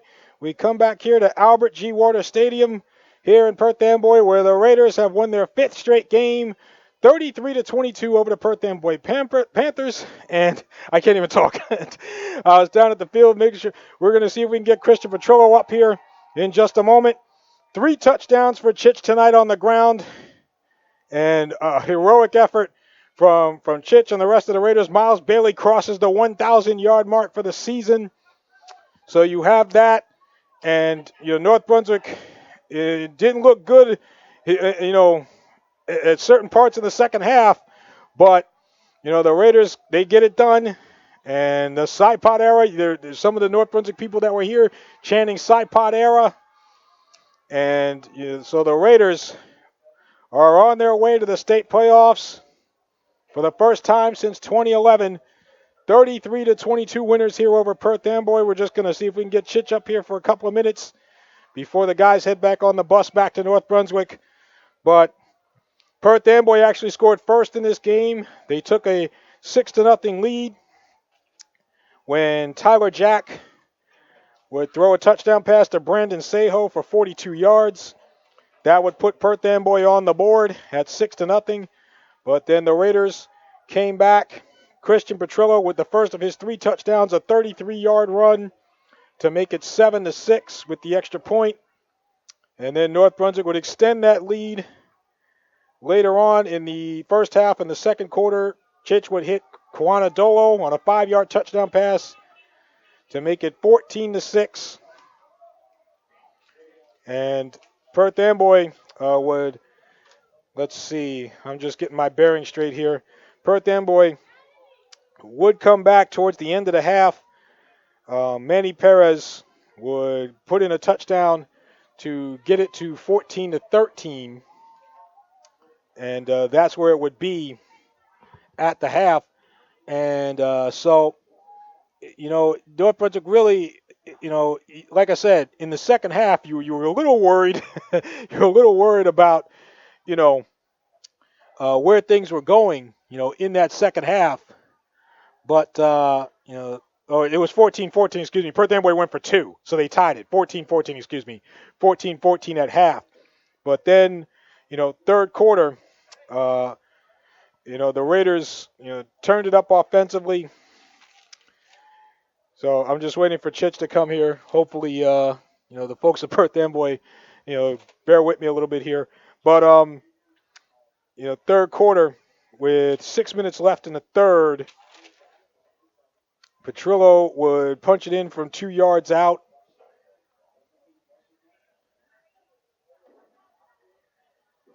Actually, I'm looking here. 4 touchdowns on the night for Chich. I said 3. He had 4.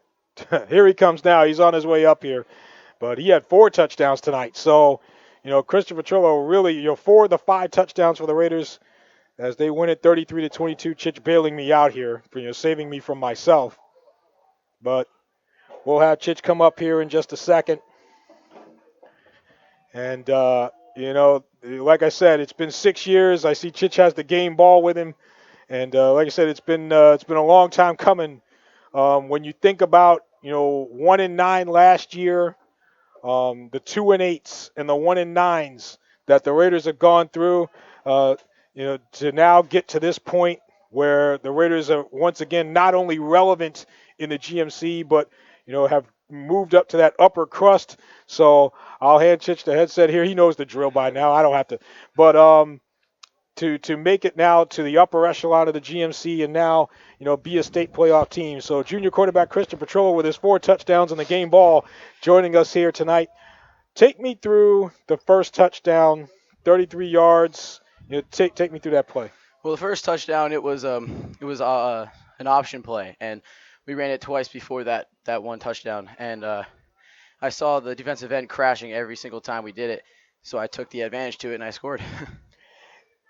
Halftime now, it's 14-14. What adjustments did you guys make in the second half? Honestly, just stay relaxed. We knew that we could beat this team. We knew that we had the conditioning, we had the strength for it. We just had to relax, come out, be disciplined, and keep pushing forward. Was the ankle? I know that ankle's been bothering you since the St. Joe's game. How much were you able to rely on your legs tonight? My legs felt amazing today. The whole bye week, I rested, I relaxed myself, no matter how badly I want to get on the field. But I stayed calm. I didn't get scared. I wasn't worried. I knew I could bounce back. And I kind of have to give a shout out to David Schminsky's dad, the chiropractor, for helping me out there. Yeah, there you go. So free plug for Mr. Straminsky. It's been a long time now. It's 6 long years. You guys went through the 1-win, 2-win seasons. What is this moment like for you? This is a moment I will never forget. This is probably going to be the happiest moments of my life, hands down. Being with this team, being like a family we are, we're always together. We're always with each other. This is a great feeling with a great coaching staff. When Coach Saipat took over, you guys, I'm sure you guys had expectations. You guys had a lot of, hopeful expectations and wanting to, obviously get better. But did you expect it to come this fast? Honestly, I did. I knew that Coach Saipat would bring in the greatest coaches in the Central Jersey area. I knew that he was ready to just win every game possible, and he did not let us down. I mean, you look at, and there's guys that and with a couple of exceptions, Dolo coming in from Newark Central, but with a couple of exceptions, maybe you guys pretty much bring back the same core. Alex Rossman, David Straminsky, Amir Alderman, Miles Bailey. You pretty much bring back the same core. What changed aside from the coaching? From a player standpoint, what changed from last year to this one? The vibe from all the coaches that Saipot brought in was all positive. It was right to work, and maybe after practice we'll have some fun. We were more conditioned. We were much stronger. We were just more into the game than last year. When you scored that touchdown in the fourth quarter to take the lead, was it just try not to blow it, or did you guys really were purposeful in trying to tack on and put it away? We were trying to tack on and put it away. We knew we could do it. We knew that that game was handed to us right after Amir Alderman returned that punt, which was probably the clutchest play of the day.